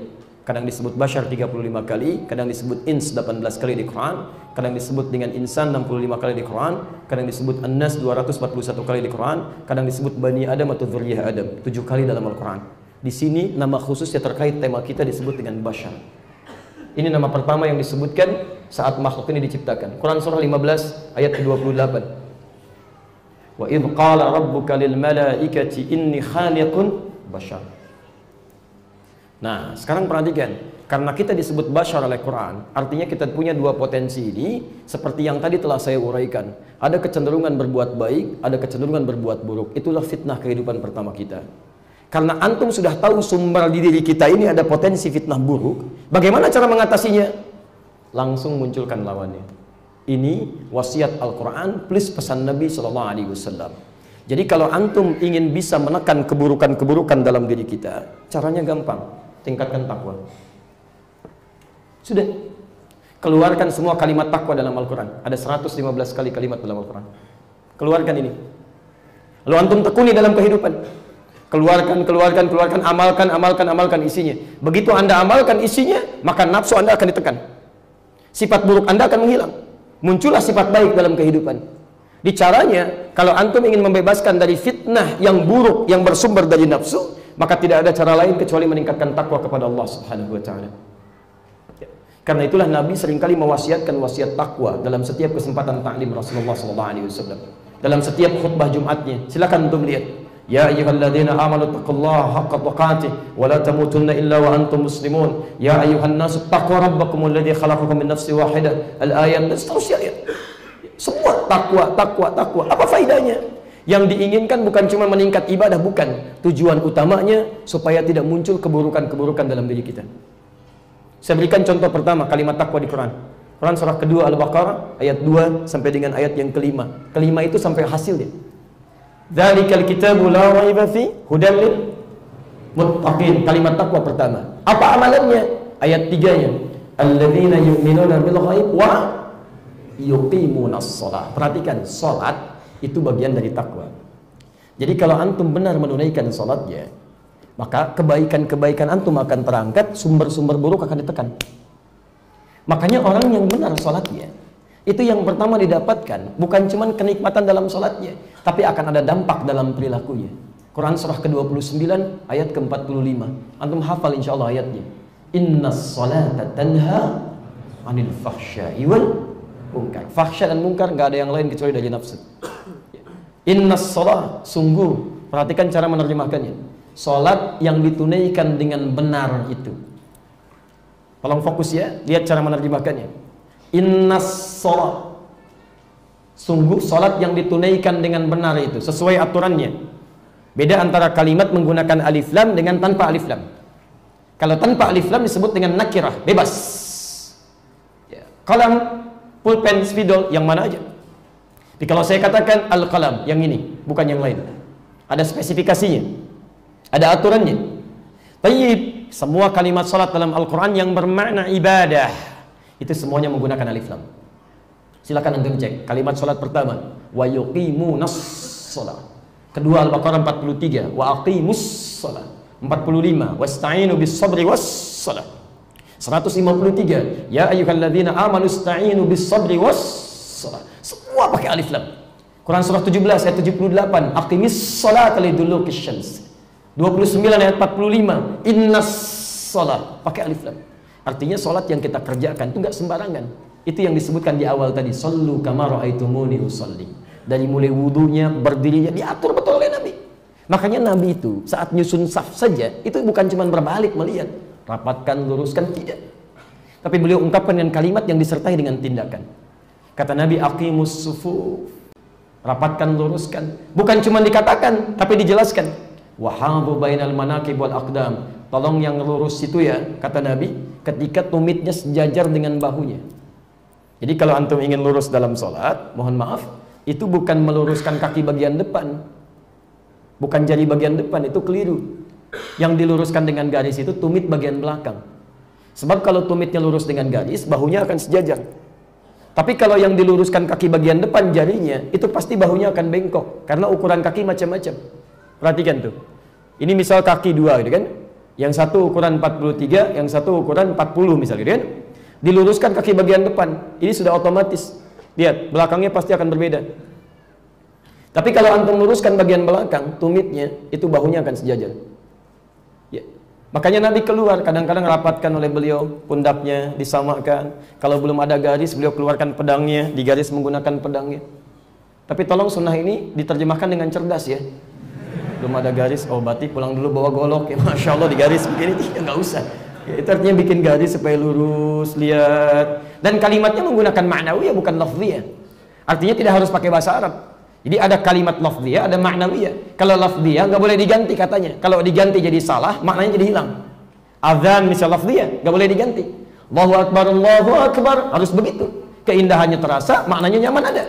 Kalau antum ganti nggak akan enak. Allah Maha Besar, Allah Maha Besar. Orang Sunda bilang Allahu Agung, Allahu Agung. Nggak akan enak kedengarannya. Surah Al-Quran itu lafziyah, bukan ma'nawiyah. Walaupun ada terjemahannya, ketika dikatakan tetap menggunakan bahasa Qurannya, bahasa Arabnya. Wih, Masya Allah, kawan, lagi baca surat apa? Surat semut nih, maha semut. An-Naml. Masya Allah. Kamu apa? Laba-laba. Masya Allah. Al-Ankabut. Gak akan enak kedengarannya, itu lafziyah namanya. Tapi ada bahasa-bahasa ma'nawiyah yang mudah untuk dipahamkan, tidak harus menggunakan bahasa aslinya. Karena itu bahasa aslinya menggunakan bahasa-bahasa simple. Misal, imam menghadap ke arah makmum sebelum sholat, itu tidak harus menggunakan bahasa Arab. Ya, silakan istaqimu, mohon rapatkan safnya, luruskan, tenangkan hatinya, dikhusyukan. Mungkin ini sholat terakhir kita, mohon dirapatkan supaya setan tidak menggoda kita dalam sholat. Atau yang kedua, istaqimu, mana yang paling mudah untuk diterima dalam jiwa kita? Satu atau dua? Satu, karena kita paham. Boleh antum ulang Arabnya silahkan, kemudian terjemahan bahasa Indonesia itu boleh. Tapi jangan sampai menyampaikan sesuatu makmumnya nggak paham dengan bahasa maknawi. Ya harusnya maknawi antum sampaikan lafzi, tapi makmum nggak ngerti. Sudah tahu Pak, Masya Allah. Padahal bukan itu maksudnya. Jadi ada berbeda di sini. Itu oleh Nabi betul-betul dipastikan tuh. Safnya diluruskan, rapatkan. Setelah itu belum selesai. Kata Nabi, lihat kalimatnya. Wala tadharu furjatin lisyaitan, rapatkan jangan sampai setan masuk ke celah-celah. Ya, hati-hati antum kalau ada celah sedikit saja setan masuk. Disebutkan dalam hadis lain tadi di Abu Daud nomor hadis 666. Kata Nabi ketika seorang bertakbir begini, ya itu setan sudah mulai menggoda. Kalau antum berikan celah. Jadi kalau antum belum bertakbir masih begini saja, itu kayaknya nggak ada apa-apa. Tapi lihat nanti setelah mulai bertakbir Allahu Akbar, kata Nabi fayaqulu uzkur kadza. Maka setan namanya khanzab, dia akan mulai mengatakan pada Anda, ingat ini ya, ingat itu ya. Makanya Anda jangan kaget, begitu mulai takbir Anda akan muncul ingatan macam-macam di kepala itu. Silakan kalau nggak percaya, nanti zuhur begitu takbir Allahu Akbar, kendaraan saya terparkir benar atau enggak, motor saya aman atau tidak, macam-macam. Sampai kalimat saya ini pun akan muncul, hati-hati ya, kata setan akan digoda. Padahal setan tuh bisa muncul. Dan puncaknya apa? hatta la yash'ural musalli kam rak'atan yusalli. Sampai-sampai orang sholat tidak sadar berapa rakaat sedang menunaikan sholatnya. Ada kejadian. Makanya kenapa sholat dipastikan dengan benar, dengan baik oleh Nabi? Bukan persoalan benar rukunnya saja, bukan. Tapi yang diinginkan tanha 'anil fahsya'i wal munkar. Ada outputnya. Sholat yang ditunaikan dengan benar karena dia tersambung dengan Allah. Sholat itu kan dari kata silah asalnya. Wasala yasilus silah, sampai terhubung dengan erat, tak terpisahkan. Ibadah yang melatih kita terhubung dengan Allah sehingga tidak terpisahkan dimanapun kita beraktivitas, tak terpisahkan dengan Allah, itu disebut dengan sholat. Makanya kalau orang sholatnya benar, Quran surah keempat An-Nisa ayat 103, posisi paling kanan sebelah atas, ke tengah sedikit. Fa idza qadaitumus shalah, maka tatkala sholat telah Anda selesaikan, fadhkurullah. Orang yang benar sholatnya akan langsung tersambung dengan Allah Subhanahu wa taala. Dia zikir.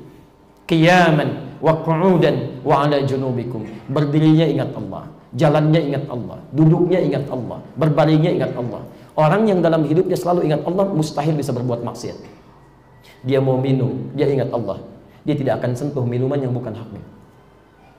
Dia tidak akan sentuh makanan yang diharamkan oleh Allah Subhanahu wa taala. Masya Allah. Dia akan lihat. Bahkan yang halal pun dia akan pastikan lagi. Ayam halal tidak? Halo? Belum tentu. Kalau dia matinya tidak disembelih, dia akan pastikan.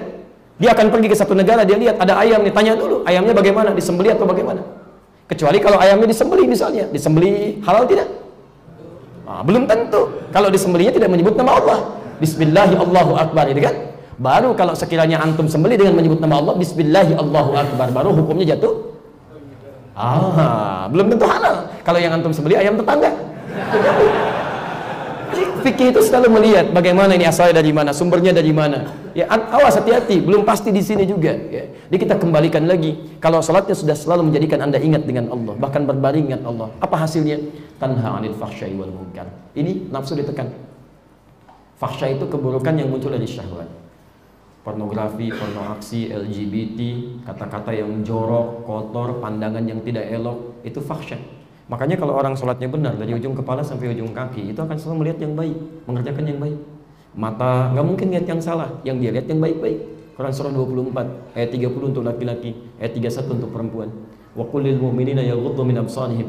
Katakan pada pria-pria beriman, kalau dia melihat matanya cuma boleh lihat yang baik-baik saja. Orang sholat itu mustahil lihat yang jelek, mustahil. Dia akan lihat yang baik. Menurut Allah nggak baik, dia akan palingkan. Ghaddul basar. Wa qul lil mu'minati yaghuddna min absarihinna. Dan bagi perempuan pun begitu. Ini mustahil ada orang sholat melihat sesuatu yang diharamkan oleh Allah Subhanahu wa taala. Begitu nggak sengaja dia lihat, misalnya dia buka handphone ada gambar masuk, tek, dia akan palingkan. Bergegas dia istighfar. Bergegas dia istighfar. Quran surah ketiga 133, posisi paling kanan sebelah atas. Wasari'u ila maghfirah. Dan dia akan bersegera memohon ampunan kepada Allah Subhanahu wa taala. Dan bergegaslah minta ampun. Sara'ah itu cepat tanpa mikir. Jadi begitu buka gambar gak bagus, dia palingkan. Astagfirullah. Salah, astagfirullah. Ada respon? Bukan dilihat. Astagfirullah. Astagfirullah. Itu bukan godol basar namanya. Coba cek antum dari ujung kepala sampai ujung kaki. Sudah berapa kali menunaikan salat? Berapa kali berbuat salah? Sampai ke ujung kaki. Telinganya boleh dengar yang baik-baik, lisan bicara yang baik. Man kana yu'minu billahi wal yawmil akhir falyaqul khairan aw liyasmut. Sampai ujung kaki. Quran surah 25 ayat 63. Ya, wa ibadur rahmanil ladzina yamshuna 'alal ardi hauda. Hamba Allah yang penyayang itu kalau jalan rendah hati, dia tawadhu, enggak sombong, enggak angkuh. Dipanggil dia berbelok, disapa dia jawab. Masya Allah. Enggak ada ceritanya. Assalamualaikum. Biasa aja kali. Masya Allah jalan. Kadang-kadang enggak jawab padahal sesama muslim. Aneh itu, aneh. Karena perbedaan sedikit, beda pandangan, nggak mau saling sapa. Masya Allah. Saya pernah dengar itu di antara saudara kita da'i itu kan tinggal di salah satu daerah Jawa Timur juga itu, Masya Allah. Ini pernah dengar cerita. Punya anak, anaknya sekolah kan di SD. Masya Allah, dengan teman-temannya. Itu sampai teman kita ini, akhwah kita, ustaz kita ini, itu nggak pernah, kalau Assalamualaikum nggak pernah dijawab. Padahal satu lingkaran juga. Oh, karena dianggap ini sururi katanya. Masya Allah, ini sururi. Yang lain salafi, sunni. Assalamualaikum, gak dijawab. Assalamualaikum, gak dijawab. Celakanya diwariskan tuh pada anak-anaknya. Kelas 1 lawan kelas 3 SD. Ketemu, gak mau jawab juga. Anak yang orang-orang ini gak mau sapaan sama anak ustadz ini. Disebutkanlah, kamu sururi katanya. Masya Allah. Mengadu kepada uminya. Begitu datang, Ummah katanya. Apa itu sururi, apa itu salafi? Kata teman-teman, saya sururi. Bilang sama teman kamu, saya sururi, kamu tengiri katanya. Masya Allah. Kenapa yang seperti ini turun sampai ke anak? Anaknya nggak ngerti persoalannya. Itu mungkar. Mungkar itu keburukan yang lahir dari syahwat perut dan akal. Berdusta itu mungkar, berbohong itu mungkar, mencela itu mungkar, berselisih itu mungkar. Awas hati-hati, merampok mungkar, membunuh mungkar, itu mungkar. Ini mustahilan orang sholat melakukan itu, mustahil. Nafsunya akan ditekan. Makanya kalau orang benar ibadahnya, di ayat yang kelima ya langsung Al-Baqarah, posisi paling kiri sebelah bawah, ulaika ala hudan min rabbihim wa ulaika humul muflihun. Lihat kalimatnya. Pekerjaannya disebut dengan aflah, orangnya disebut dengan muflih. Muflih, orang yang sholatnya benar, diantaranya wa ulaika ala hudan. Ada ala hudan, ada hudan, itu beda. Lihat sini sebentar. Ini apa? Halo? Bukan, ini kotak tisu. Kalau tisu yang ini. Ini apa? Baik. Sekarang perhatikan, pelan-pelan. Ini kotak tisu. Albat min din. Sekarang perhatikan. Ini ada di mana sekarang? Di atas meja. Kalau sekarang ada di mana? Sama-sama di atas meja. Kalau dalam bahasa Arab beda. Kalau yang begini ini fauqa. Kalau yang begini ini ala. Orang yang ibadahnya benar melekat kepada Allah, maka kalimatnya bukan fauqa tapi menggunakan ala. Ulaika ala hudan, lekat dengan petunjuk Allah Subhanahu wa taala. Orang ini keluar, Allah tunjuki. Orang ini ke kantor, Allah berikan petunjuk. Orang ini di rumah, Allah berikan petunjuk. Kalau sudah semuanya mendapatkan petunjuk Allah karena ibadahnya kuat dengan Allah, nafsunya ditekan, wa ulaika humul muflihun. Bukankah kalau takwanya naik, nafsunya ditekan, qad aflaha man zakkaha. Aflah perbuatannya, orangnya disebut dengan muflih. Bagaimana bisa aflah? Tunaikan sholat dengan baik. Wa ulaika humul muflihun. Jadi yang pertama, kalau ingin terbebas dari fitnah, maka tingkatkan takwa kepada Allah Subhanahu wa taala. Jangan-jangan di negeri kita sekarang misalnya banyak tersebar fitnah karena orang-orangnya nggak ada yang takwa. Segelintir kecil. Kalau takwa itu sudah muncul, keberkahan turun di muka. Quran surah 7 ayat 96. Posisi paling kanan sebelah atas.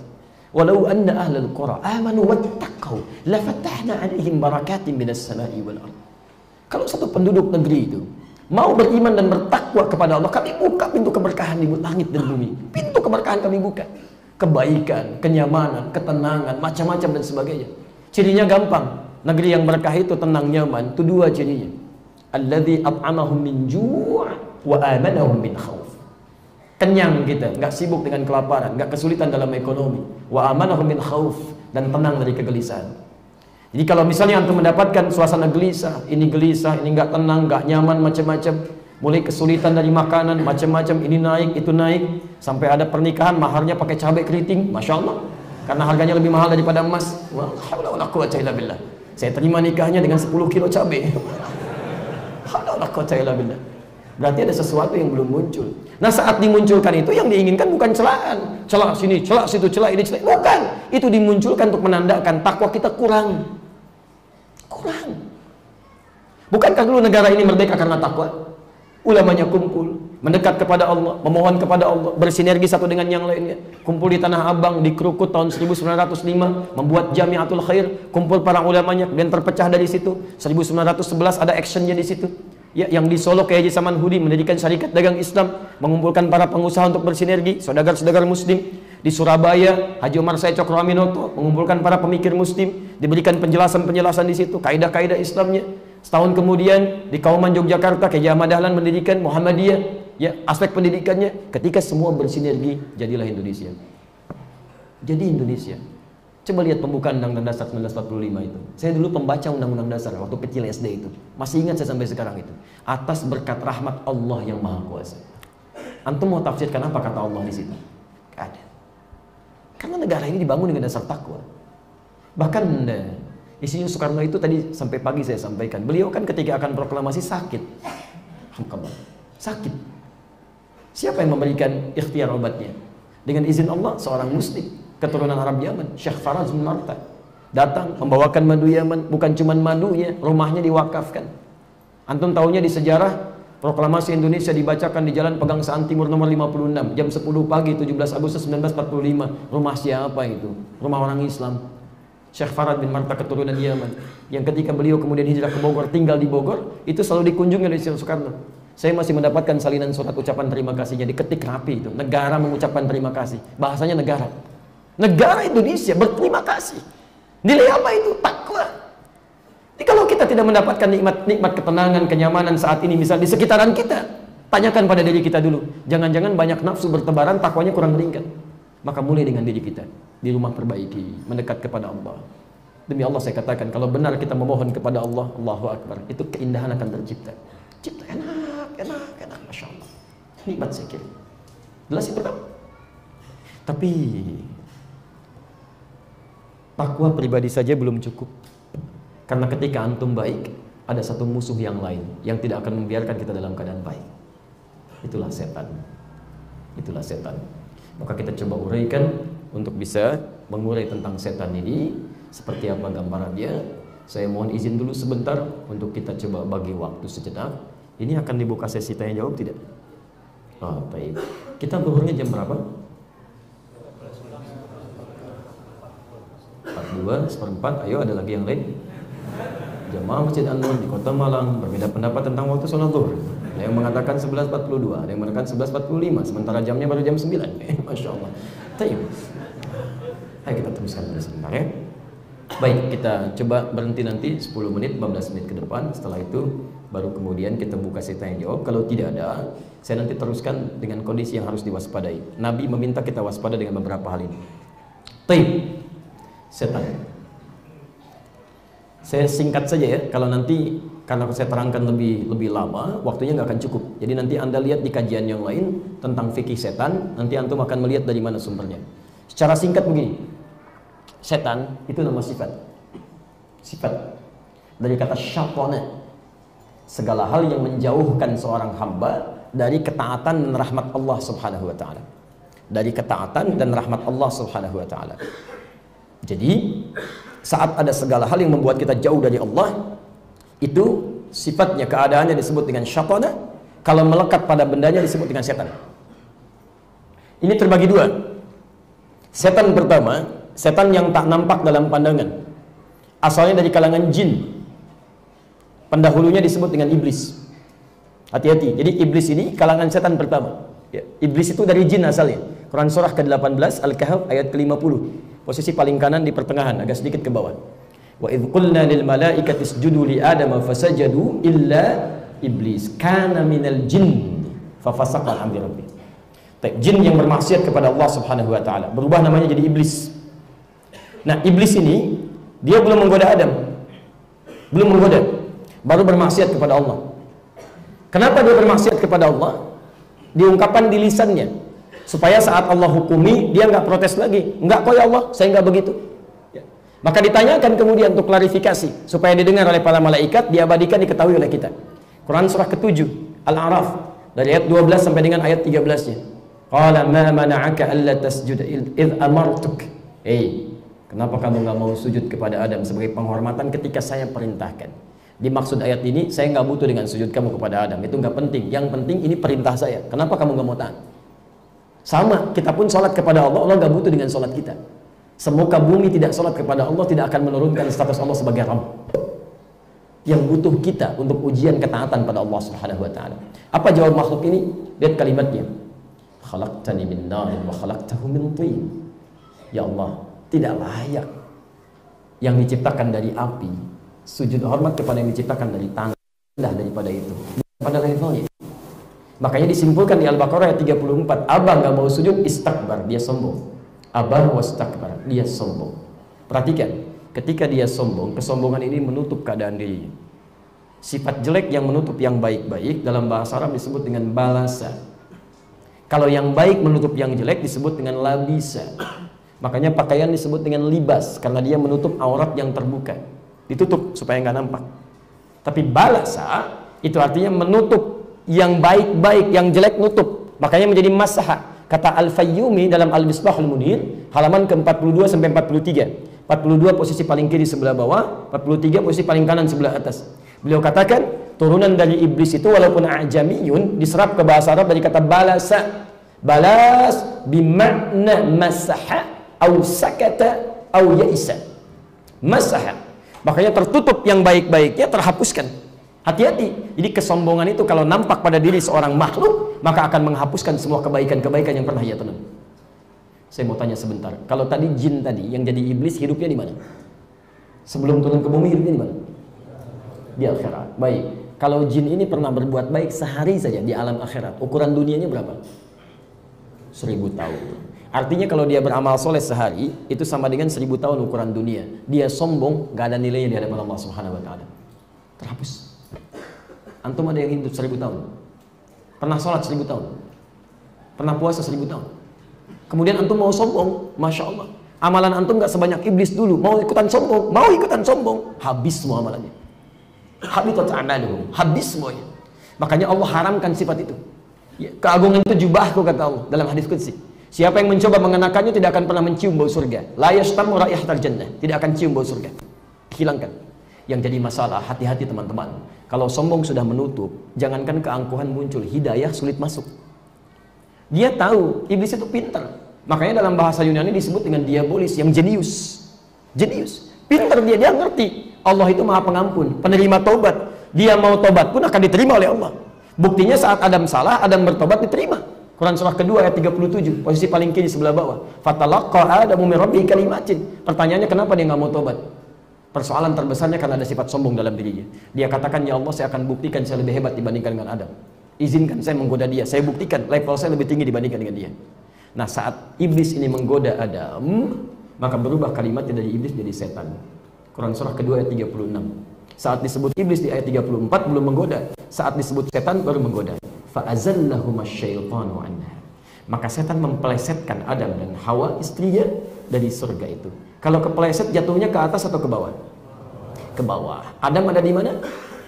Di atas surga. Kalau kepeleset jatuhnya ke mana? Ke bawah. Maka jatuhlah dia ke bumi. Diperintahkan Allah untuk turun ke bumi. Ya. Tapi yang jadi persoalan, ketika dia turun pun, iblis pun mengatakan, izinkan saya Allah untuk membuktikan lagi. Nah, ini muncul kalimat setelah Adam tobat. Jadi begitu Adam sadar salah, dia bertobat. Rabbana zalamna anfusana wa illam taghfir lana wa tarhamna lanakunanna minal khasirin. Tobat kepada Allah Subhanahu wa taala, diterima tobatnya. Saat diterima itu muncul lagi kesombongannya. Kok saya keduluan lagi sama dia tobatnya? Maka dari situlah ketika diturunkan ke muka bumi, iblis mengatakan lagi dengan sombongnya, ya Allah, berikan saya waktu, saya akan tunjukkan, saya akan sesatkan Adam plus keturunannya untuk membuktikan kesombongannya. Itu yang bahaya. Itu yang bahaya.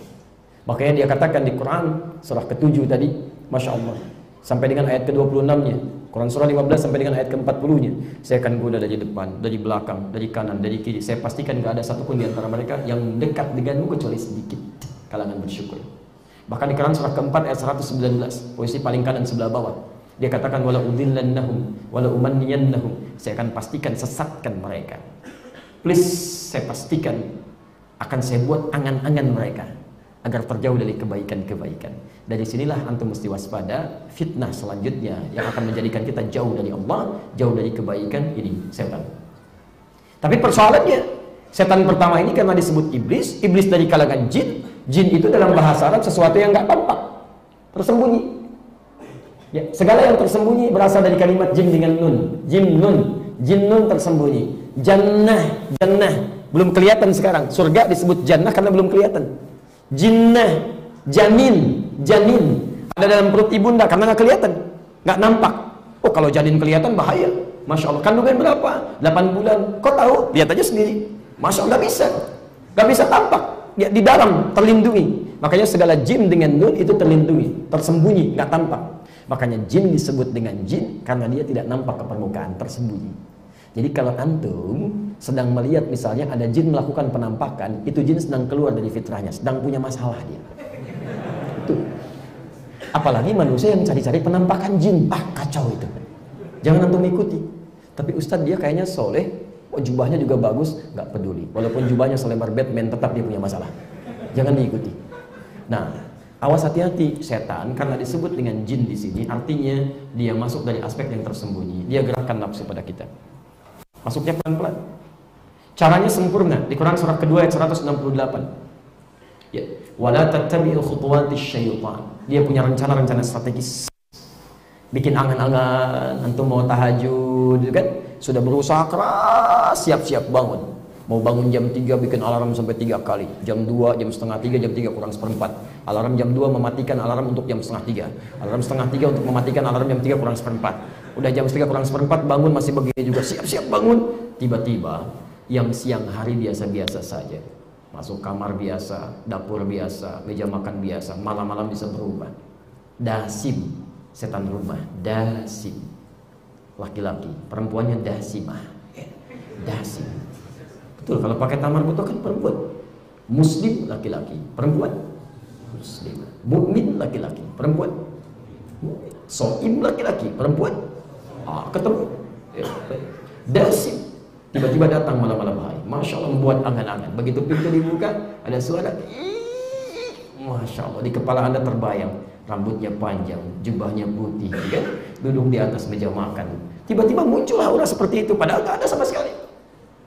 Itu walau manniyanahu, diberikan tamanni, angan-angan dan sebagainya, baik yang sifatnya terasa baik ataupun buruk. Itu bahaya, hati-hati ya. Nah teman-teman sekalian, itu yang sifatnya syaitanul jin. Syaitanul jin. Nah bagaimana cara mewaspadainya? Ini saya akan berakhir dulu di sini. Antum keluarkan semua jenis nama setan dalam Quran. Ada 88 ayat. 70 ayat berbentuk tunggal, syaitan. 18 ayat berbentuk jamak, syayatin. Keluarkan semua nama setan di situ. Kesimpulannya nanti ada 9 jenis setan. Ada 9 jenis setan dalam bentuk jin tadi yang sangat berbahaya. Ada setan masjid menggoda orang sholat namanya khanzab. Dan dia kalau di masjid tugasnya 2. Satu menggoda DKM masjid, yang kedua menggoda orang-orang sholat. Hati-hati teman-teman DKM juga ya, seringkali akan dapat masalah. Kalau masjid belum dibangun itu semua bersemangat. Tapi kalau sudah jadi sering punya masalah. Karena tidak belajar fikih masjid dulu. Setannya bekerja di situ. Kalau yang digoda jamaah, yang satu pergi, yang lain datang. Kalau digoda DKM masjid, orang lain malas datang. DKM-nya aja begitu, kenapa ke masjid situ? Tak mudah gitu ya. Ada setan di rumah namanya dasim. Hati-hati. Ada setan misalnya yang melekat pada di mal-mal, di pasar-pasar namanya misut. Ada setan menggoda orang wudu namanya walhan. Ada banyak menyebar di kehidupan masyarakat kita. Hati-hati. Ada setan di tampuk kekuasaan, di kepemimpinan. Ada setan melekat pada harta benda. Ada semuanya. Antum keluarkan semua itu. Nanti cara mengatasinya, tadi lawannya setan siapa? Masih ingat? Lawannya setan? Malaikat. Keluarkanlah semua jenis malaikat yang ada, lihat ayat-ayatnya, di situ antum bisa pelajari. Itu cara mengatasinya. Kalau antum tidak pelajari semua itu, maka kadang-kadang tidak terasa bahwa keadaan kita sedang terjebak oleh setan yang tidak nampak. Jelas di sini? Baik, saya tahan sebentar. Saya berhenti dulu, kalau ada pertanyaan yang masuk saya jawab. Kalau tidak ada, saya akan tutup dengan jenis setan yang terakhir. Kita ini baru setengah bahasan, istiqomahnya belum kita bahas ya. Istiqomah itu gampang, cuma 5 menit selesai ya, cuma 5 menit. Baik, saya mau tanya dulu, ada yang mau ditanyakan? Bismillah.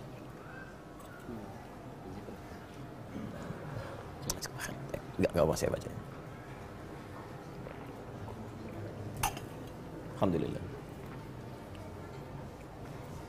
Baik, saya jawab dulu 1 atau 2 pertanyaan. Setelah itu nanti saya kembalikan kepada bagian akhir supaya tidak terputus bahasan kita ya.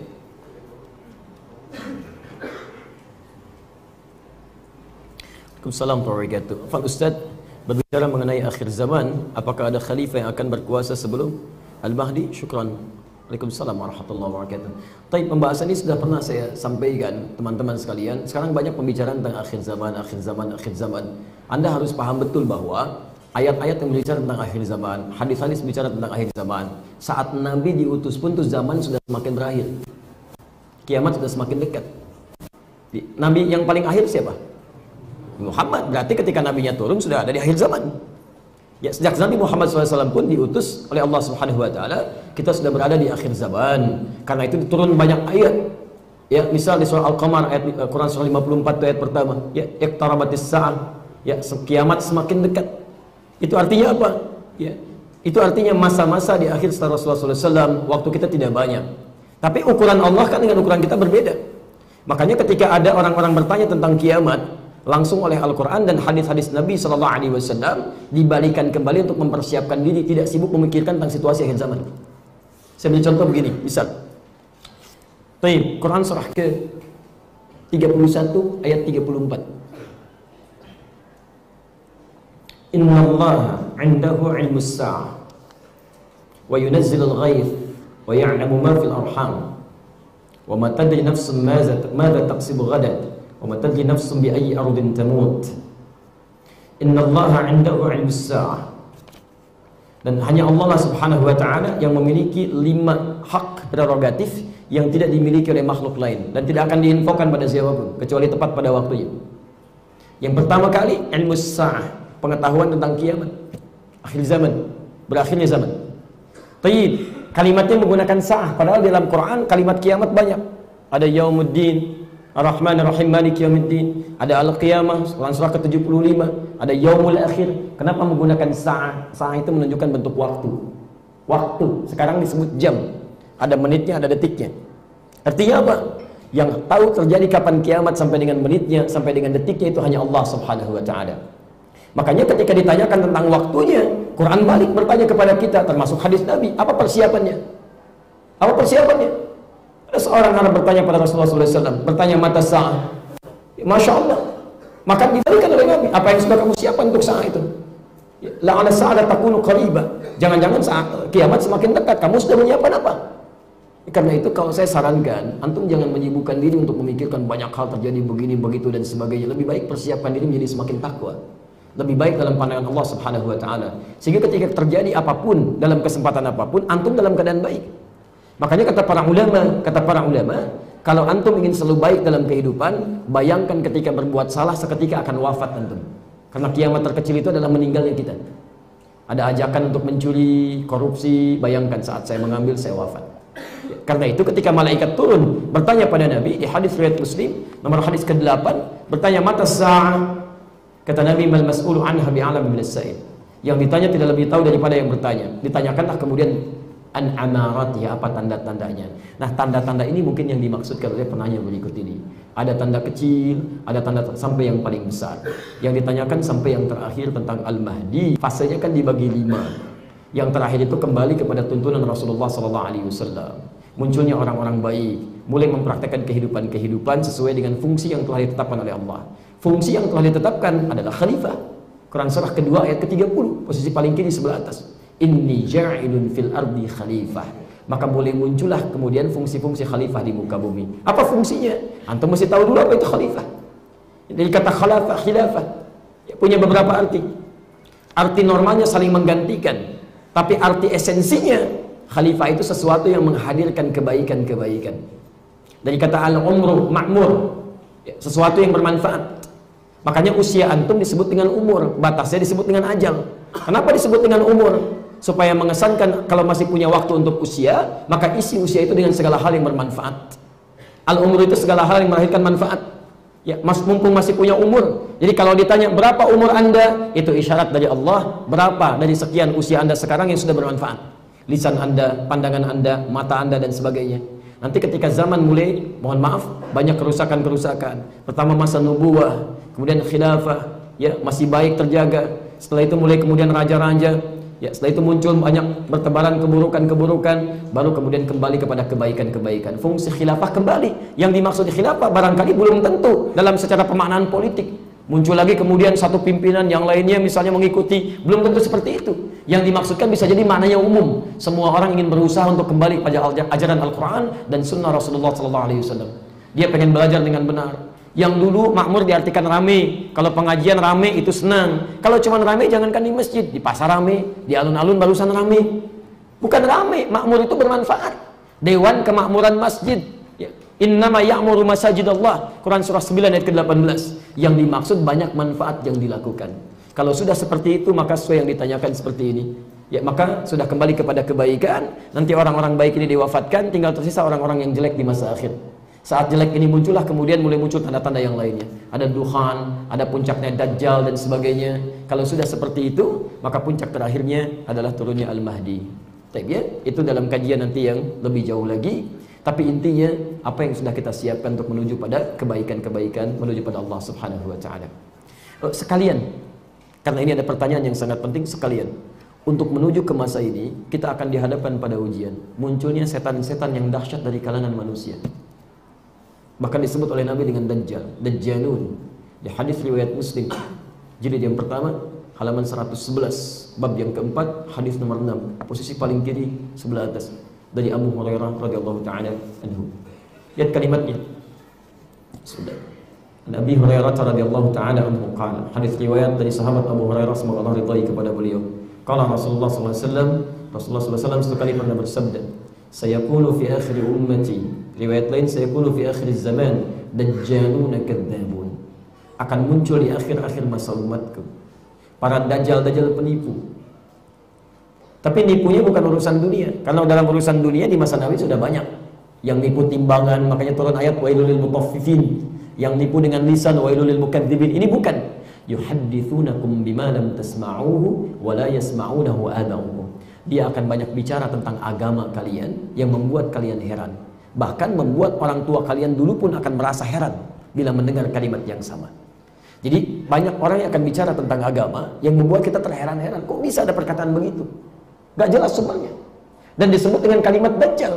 Di antara sifat Dajjal itu bukan bodoh tapi pintar. Dajjal itu pintar, bukan bodoh. Ya, kalau bodoh bagaimana bisa menipu banyak orang? Ini pintar, bukan Dajjal biasa. Artinya apa? Akan banyak orang-orang pintar berbicara masalah agama tapi membuat kita heran dan bingung. Hati-hati teman-teman sekalian. Kalau orang bodoh bicara masalah agama, Masya Allah, berapa salat subuh? 2 rakaat, belum soleh, besok 3 ya. Orang bodoh bicara begitu, kita tinggalin, selesai masalah. Ini orang-orang pintar, gelarnya banyak. S1, S2, S3, S-nya banyak sampai dingin, Masya Allah. Ada gelarnya doktor, gelarnya profesor, macam-macam. Tiba-tiba bicara kepada Anda, semua agama itu sama. Menuju pada Tuhan yang sama, cuman caranya beda-beda. Masya Allah, la haula wala quwwata illa billah. Itu jangankan kita, Pak. Orang jahiliyah pun kalau dengar, ikutan bingung. Betul. Zaman jahiliyah itu kan turunnya Quran surah ke-17 ayat 73 sampai 75 sampai dengan Al-Kafirun. Kan itu datang kepada Nabi malam-malam harinya. Ya Muhammad, kita memang beda. Lihat, kita memang beda. Tapi jangan sampai perbedaan ini membuat kita berselisih. Gantian aja. Malam ini kita nyembah Tuhan kamu, besok kamu nyembah Tuhan kita. Turun ayat. Qul ya ayyuhal kafirun. Hei orang-orang kafir yang menutup dirinya dari risalah. Menutup diri, jadi diajak dia nggak mau kami menutup diri. Makanya ketika disebutkan kafir mereka nggak marah. Karena standar, kafir itu dalam bahasa Arab standar, orang yang menutup diri. Ayo kita ke Islam, enggak, saya nggak mau, saya menutup diri. Makanya turun ayat, Qul ya ayyuhal kafirun. Hei orang kafir, nggak marah. Abu Jahal nggak marah, Abu Lahab nggak marah, dan abu-abu yang lain nggak marah juga. Silakan cek, Qul ya ayyuhal kafirun. Hei, kamu nyebut saya kafir? Enggak. Mereka paham bahasa Arab, ngerti ilmunya, disebut kafir nggak marah. Masya Allah. Jadi agak aneh kalau ada orang sekarang, orang Arab bukan, bisa bahasa Arab enggak, ngerti bahasa Arab juga tidak, disebut kafir marah-marah. Masya Allah. Dia nggak paham. Itu Islam masih sopan. Di agama lain disebut domba-domba yang tersesat. Kita nyebut masih sopan gitu kan. Ini cuma kajian ilmiah ya, tidak ada tendensi yang lain. Hati-hati. Karena lagi pada sensitif, nih pulang-pulang dari sini ditersangka saya nanti. Agak pelan-pelan lah insya Allah. Ini kajian ilmiah. Kalau nanti dipersoalkan kita berdiskusi dengan pendekatan ilmiah. Baik, sepakat seperti ini? Kita teruskan dulu ya. Di kuliah ayyuhal kafirun. Katakan orang-orang kafir, la a'budu ma ta'budun. Sampai kapanpun kami tidak akan menyembah apa yang kalian sembah. Dan hebat, kalian pun tidak perlu repot menyembah apa yang kami sembah. Lakum dinukum waliyadin. Mereka mengatakan kita beda kok. Ini tiba-tiba ada orang, Masya Allah, di zaman yang serba hebat, peralatan canggih, pintarnya luar biasa, mengatakan yang tidak pernah dikatakan orang jahiliyah. Semua agama sama. Itu orang jahiliyah kalau dengar, ikutan bingung tuh. Bisa begini. Ini kalimat yang luar biasa. Bahkan saya agak bingung ya. Kadang-kadang ada gelar-gelar yang melekat tuh. Ini di Indonesia itu mudah sekali. Ya, baca Quran sedikit jadi ustaz, tampil sedikit jadi kiai, macam-macam. Ada kiai, ada macam-macam, Masya Allah. Ya ada banyak gelarnya lah ya. Ini spidol kan, ini macam-macam. Muncul gelar baru. Ini yang saya agak bingung. Ada orang melekatkan gelar pada dirinya, masuk ke tempat ibadah orang lain, kemudian mencela saudaranya. Yang paling aneh mengatakan Allah itu bisa dipanggil dengan nama apapun, bisa dengan ini, bisa dengan itu, bisa dengan macam-macam. Itu boleh kok. Cuman yang belum mengerti aja, yang belum memahami itu. Semoga mereka mendapatkan hidayah. La haula wala quwwata illa billah. Itu nggak baca Quran, nggak baca Quran, nggak baca Quran demi Allah saya katakan. Ya, orang-orang jahiliyah mengatakan Tuhan kami Lata, Tuhan kami Uzza. Lalu bertanya pada Nabi Muhammad, Tuhan kamu namanya siapa? Turun Quran Al-Ikhlas. Turun surah Al-Ikhlas. Kul, katakan Muhammad, huwa, dia itu Tuhan kamu Allah. Disebutkan Allah untuk membedakan dengan Tuhan-Tuhan yang lainnya. Bukan Lata, bukan Uzza. Lu Anda datang mengatakan bisa disebut dengan apa saja. Anda siapa? Mungkin Anda sedikit letih, butuh istirahat gitu. Itu ada sesuatu yang keliru di situ. Dan itu orang-orang yang pintar terlihatnya. Sehingga fitnahnya luar biasa. Makanya kata Nabi menggunakan kalimat iya. Iya itu hanya digunakan pada dua hal. Ketaatan mutlak atau hal yang harus kita jauhi luar biasa karena dampak bahayanya besar. Makanya saat kita menyembah Allah menggunakan kata iya. Iya karena na'budu, ketaatan mutlak. Hanya engkau yang kami sembah, ikhtisas, bukan yang lain. Tapi ini menggunakan kata iya juga. Iyyakum wa iyyahum. Hati-hati dengan mereka itu. Kalian mesti hati-hati, itu bahaya luar biasa. Saya tanamkan dari sekarang ya. Orang liberal itu, orang plural, itu lebih berbahaya dibanding orang musyrik. Lebih bahaya. Kalau orang musyrik, itu dia bisa tobat, dia bisa kembali kepada Allah Subhanahu wa Ta'ala. Sepanjang ajalnya belum datang menjemput dia, bisa diterima kebaikan-kebaikan. Yang berbahaya dari orang liberal itu, dia bisa menutup pintu hidayah dan menghambat orang lain mendapatkan hidayah. Pak, bagaimana caranya masuk Islam? Untuk apa? Sebuah agama sama, menuju pada Tuhan yang sama, cuman bapak terlahir fitrahnya beda. Dosanya luar biasa itu. Ada orang punya penyakit, ada homo, ada lesbi, itu kan penyakit. Penyakit itu. Hewan aja nggak punya akal, nggak melakukan itu. Antum pernah dengar ada kambing lesbi? Atau di Malang ada sapi homo? Nggak ada, binatang aja nggak melakukan. Berarti ada yang salah dalam dunia kemanusiaan. Jelas kok pasangan manusia. Quran surah 49 ayat 13. Ya ayyuhan nasu inna khalaqnakum min dzakarin wa untha. Dzakar dan unta. Allah ciptakan Adam dengan Hawa, bukan Adam dengan Adang. Beda. Lain Adam Hawa, ya, nyambung keduanya. Beda lahir kita. Jadi jelas pasangannya. Tiba-tiba ada orang sakit, ingin berubah. Saya ingin sembuh, Pak. Oh tidak, itu fitrah kehidupan. Itu kita transgender di sini. Antum lahirnya memang sudah seperti itu. La haula wala quwwata illa billah. Anaknya homo kelimpangan dia. Anaknya lesbi nggak mau dia, tapi pada orang lain dia bisa menutup. Itu bahaya. Bahaya. Makanya orang seperti ini ciri khasnya. Kata Al-Quran, itu bicaranya pandai sekali. Retorikanya cantik, kalimatnya menarik, seakan-akan kalimat-kalimatnya benar. Quran surah kedua ayat 204 sampai 207. Posisi paling kiri sebelah atas. La haula wala quwwata illa billah. Wa minan nasi may yu'jibuka qawluhu fil hayatid dunya wa yashhadullaha 'ala ma fi qalbihi wa huwa aladul khisam. Ada di antara manusia kalau bicara kata-katanya cantik sekali, kalimatnya menarik sampai Anda bisa terpikat. Kadang-kadang mengambil sebagian dari ayat-ayat Allah, dia potong-potong. Ini buktinya pluralisme agama. Al-Baqarah 62 dia potong tengah-tengah ayatnya itu, nggak dia sempurnakan. Itu bahaya. Bahaya di situ. Ya, wa huwa aladul khisam. Itu penantang musuh yang paling nyata. Bahkan kalau diingatkan susahnya luar biasa. Wa idza qila lahu taqillaha akhadatul izzah. Kalau diingatkan bertakwalah kepada Allah, akhadatul izzah bil itsm. Muncul kesombongannya. Kamu siapa? Gelar juga nggak ada, saya S3. Kamu S aja belum, kamu masih P. Masya Allah. Hebat tuh. Ya. Jadi ada tingkatan-tingkatan yang sulit diingatkan. Orang seperti ini susah. Diajarin nyahut lagi, diajarin nyahut lagi. Kadang-kadang kita berikan satu kalimat, dia satu paragraf. Kita satu paragraf, dia satu buku tuh. Muncul celaan ini macam-macam, nantang kadang-kadang. Kadang-kadang nantang. Nah, bagaimana menyikapi orang seperti ini? Nah, ini disebut oleh Quran pun sebagai setan-setan dari kalangan manusia. Wa idza khalau ila syayatinihim. Quran surah kedua ayat 14, posisi paling kanan sebelah bawah. Wa idza laqul ladzina amanu qalu amanna. Kalau bertemu orang beriman, Masya Allah, kayak paling alim. Kami pun beriman, sama-sama kami beriman. Kami berguru pada para ulama juga, guru kami para masyayikh juga. Saya sudah haji juga, Masya Allah. Stokrohnya juga haji, mufti Batlatvia, Masya Allah, tapi tetap kafir dia. Dan banyak orang munafik. Abdullah bin Ubay bin Salul bahkan hidup di zaman Nabi, Masya Allah. Kalau sholat, antum tahu nggak? Abdullah bin Ubay bin Salul itu kalau sholat, safnya di belakang Nabi langsung. Tapi kalau sudah selesai, Allahu Akbar, langsung mulai provokasinya. Muhammad dicari perhatian aja katanya. Masjidnya mulai ramai, kita bikin masjid baru. Datang kepada Nabi, proposalnya bagus. Ya Rasulullah, ini masjid mulai ramai, sudah semakin sempit. Izinkan kami membuat masjid baru ya, supaya bisa terkonsentrasinya lebih baik lagi. Dibikin masjid dirar. Ketika dibikin, ternyata mau makar di situ. Mau makar, kita bikin kekuatan baru. Dihancurkan perintah Allah. Kalau antum main nanti ke Madinah ya, umrah, saya sarankan jangan banyak main yang tidak tepat ya. Cari yang bisa meningkatkan keimanan.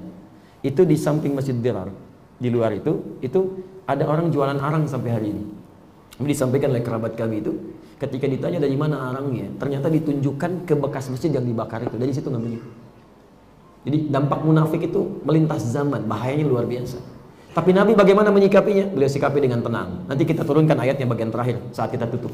Indah sekali. Nabi tetap bergaul supaya tidak menimbulkan salah persangka dari orang lain karena punya kedudukan. Tapi indah, sakit. Nabi berikan obatnya. Anaknya kan Abdullah juga, taat, soleh. Hati-hati ya, jangan disimpulkan kalau ayahnya bermasalah, anaknya bermasalah juga, tidak. belum tentu nyambung. Seperti anak seorang soleh, belum tentu anaknya juga bisa soleh. Ayahnya soleh, anaknya belum tentu soleh. Ya, kalau tidak disiapkan. Maka saat sakit itu, Nabi titipkan obat ya, kepada anaknya, diberikan pada ayah, diberikan. Begitu sampai ke sana, ya abati hadza min nabi, ini dari Nabi. Dilempar itu, dibuang. Dasar Muhammad cuma cari perhatian saja, diludahi itu.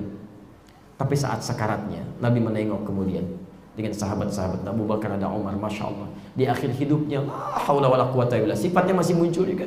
Ya Rasulullah, ya Rasulullah, jikalau ini bagian terakhir dari hidup hamba ya Rasulullah, mohon izinkan hamba mengenakan pakaian terluar Nabi, jubah Nabi. Ingin meninggal mengenakan jubah Nabi sallallahu alaihi wasallam.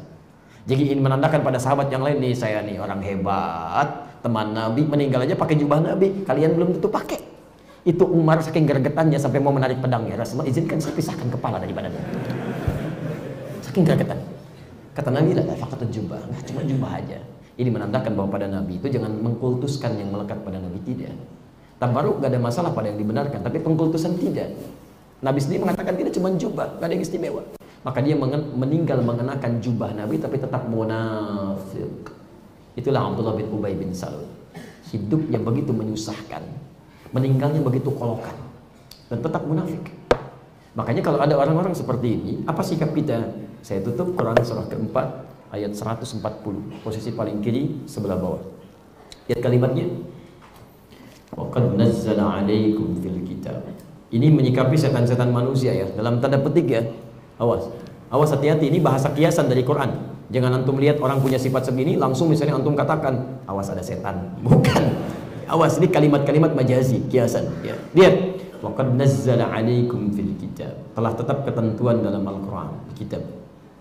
Kenapa disebutkan Alkitab? Di antara maknanya, sifat seperti ini dulu pun sudah ada di umat-umat yang lain. Tayyib. An idza sami'tum ayatillahi yukfaru biha. Kalau Anda mendengar ayat-ayat Allah kemudian diingkari, ditolak, bicara ini ditolak, bicara itu macam-macam, bahkan dilecehkan misalnya. Wa yustahza'u biha, atau minimal ada yang mengolok-olok. Antum lebih baik diolok-olok, dicela, di macam-macam. Bagaimana menyikapinya? Fala taq'udu ma'hum hatta yakhudu fi haditsin ghairi. Maka jangan sertai mereka. Qa'ada itu bisa duduk, bisa menikmati segala apa yang bersumber darinya. Jadi kalau ceramah nggak usah didengar, buku-bukunya nggak usah dibaca. Ya, acaranya jangan dihadiri. Kalau antum fasilitasi keenakan mereka, tinggalin mereka. Ya, itu pun kasih sayang dari Allah. Hatta yakhudu fi haditsin ghairi, sampai mereka itu sadar bahwa itu salah. Diisolasi bukan untuk menghukum asalnya, memberikan pengertian supaya merasa bahwa itu salah. Dan dia melarat katanya kembali pada yang benar. Innakum idzam mithluhum. Kalau antum ikuti fasilitasi, lama-lama seperti mereka juga. Sholat susah, mencela yang lain, menempatkan yang tidak tepat, itu keliru. Kalau antum berlaku seperti itu, maka lihat hukumannya. Kalau nggak mau tobat sampai dengan kiamat, innallaha jami'ul munafiqina wal kafirina fi jahannam jami'a. Yang pertama namanya berubah menjadi munafik. Yang kedua, siksa akhiratnya akan dihimpun dengan orang-orang kafir di neraka jahanam. Dan orang munafik ini duluan masuk neraka jahanam dibandingkan orang kafir. Lihat kalimatnya, jami'ul munafiqin wal kafirin. Munafik duluan, baru orang kafir. Kalau orang kafir masuk neraka jahanam, wajar, karena nggak beriman. Tapi ini merasa beriman, ngaku beriman, tapi membuat orang yang beriman merasa kesulitan dengan imannya. Kamu duluan nih, dasar munafik, bahasa Quran. Masuk kamu duluan, sertakan dengan orang kafir sekalian. Kalau sudah masuk jahanam, nggak akan pernah keluar dari dalamnya. Karena itu sikap kita kalau menemukan yang seperti itu, jangan banyak ditanggapi membuang energi yang tidak jelas lah. Sayang energi antum. Gunakan untuk baca Al-Quran, melihat yang baik-baik, dan doakan mereka. Mungkin dengan doa kita akan ada perubahan-perubahan dalam kebaikan. Dibanyak-banyak berdoa untuk situasi keadaan kita, untuk ulama kita, umara kita, teman-teman kita. Mudah-mudahan dengan izin Allah Subhanahu wa Ta'ala, semua kebaikan-kebaikan diturunkan di negeri ini insyaAllah. Baik teman-teman sekalian, maka saya akhiri dulu dengan ajakan supaya kita bisa istiqamah. Ya, barangkali pas ya, 2 menit atau 3 menit ke depan. Istiqamah berasal dari kata qama, artinya tegak lurus. Kalau antum berusaha menjadikan diri tegak dan lurus, maka berubah kalimatnya dari qama jadi aqama, yuqimu. Makanya ketika Anda mulai sholat disebut dengan aqama yuqimu iqamah, menegakkan, berusaha menegakkan dengan kuat, lurus. Tapi kalau Anda berusaha menegakkan, kadang-kadang bengkok lagi, salah lagi, luruskan lagi, salah lagi, luruskan lagi, maka usahanya berubah dari aqama jadi istaqamah. Istaqamah, yastaqim istiqamah. Istiqamah. Karena itu dalam Quran kalimat istiqamah sering disandingkan dengan istighfar. Ya, Quran surah Fussilat ayat yang ke-6 itu. Ya, awas innama qul innama ana basyarun mithlukum yuha ilayya annama ilahukum ilahu wahid fastaqimu, istiqomahlah kalian, wastaghfiru, kemudian istighfar. Ini menandakan bahwa satu, kita diminta oleh Allah Subhanahu wa taala untuk konsisten berusaha terus tingkatkan kebaikan, ketakwaan. Kemarin belum jamaah, sekarang jamaah. Kemarin belum sholat sunnah, sekarang sholat sunnah. Kemarin banyak baca Al-Quran, sekarang banyak baca Al-Quran. Kemarin belum infak, sekarang mulai infak. Kadang-kadang godaannya tidak mudah. Mau jamaah, ada kerjaan yang lain. Mau baca Quran, ada kerjaan yang lain. Mau infak, ada prioritas yang lain. Maka kita berusaha lagi. Itulah istiqamah. Berusaha tegak dalam hukum aturan Allah Subhanahu wa taala dan Rasulnya. Kalau sudah bisa seperti ini, maka berbahagialah. Berita gembira di Quran surah Fussilat ayat 30 Allah mengatakan kalimatnya, "Tsumastaqamu tatanazzalu 'alaihimul malaikah innal ladzina qalu rabbuna Allah." Sungguh orang-orang yang meyakinkan pada dirinya, Rabb saya Allah, aturan saya aturan Allah, ketentuan saya ketentuan Allah. Tsumastaqamu, kemudian dia istiqamah, berusaha semaksimal mungkin menunaikan semua aturannya. Tatanazzalu 'alaihimul malaikah, maka akan diturunkan para malaikat menjaga hidupnya. Allah takhafu, supaya menjaga supaya tidak gelisah, wala tahzanu, dan tidak sedih, wa absyiru bil jannati allati kuntum tu'adun, dan berikan kabar gembira pada orang-orang ini dengan surga yang telah dijanjikan nantinya. Semoga kita termasuk pada golongan di dalamnya, bisa istiqamah dan memperbaiki keadaan diri kita. Saya akhiri dengan satu kalimat, kalau antum belum bisa istiqamah berlomba dengan orang baik meningkatkan amal saleh, maka istiqamah berlomba dengan para pendosa untuk beristighfar dan bertobat kepada Allah Subhanahu wa taala. Subhanakallahumma wa bihamdika asyhadu an la ilaha illa anta astaghfiruka wa atubu ilaik wa akhiru da'wana alhamdulillahi rabbil alamin wal 'afwu minkum. Assalamualaikum warahmatullahi wabarakatuh.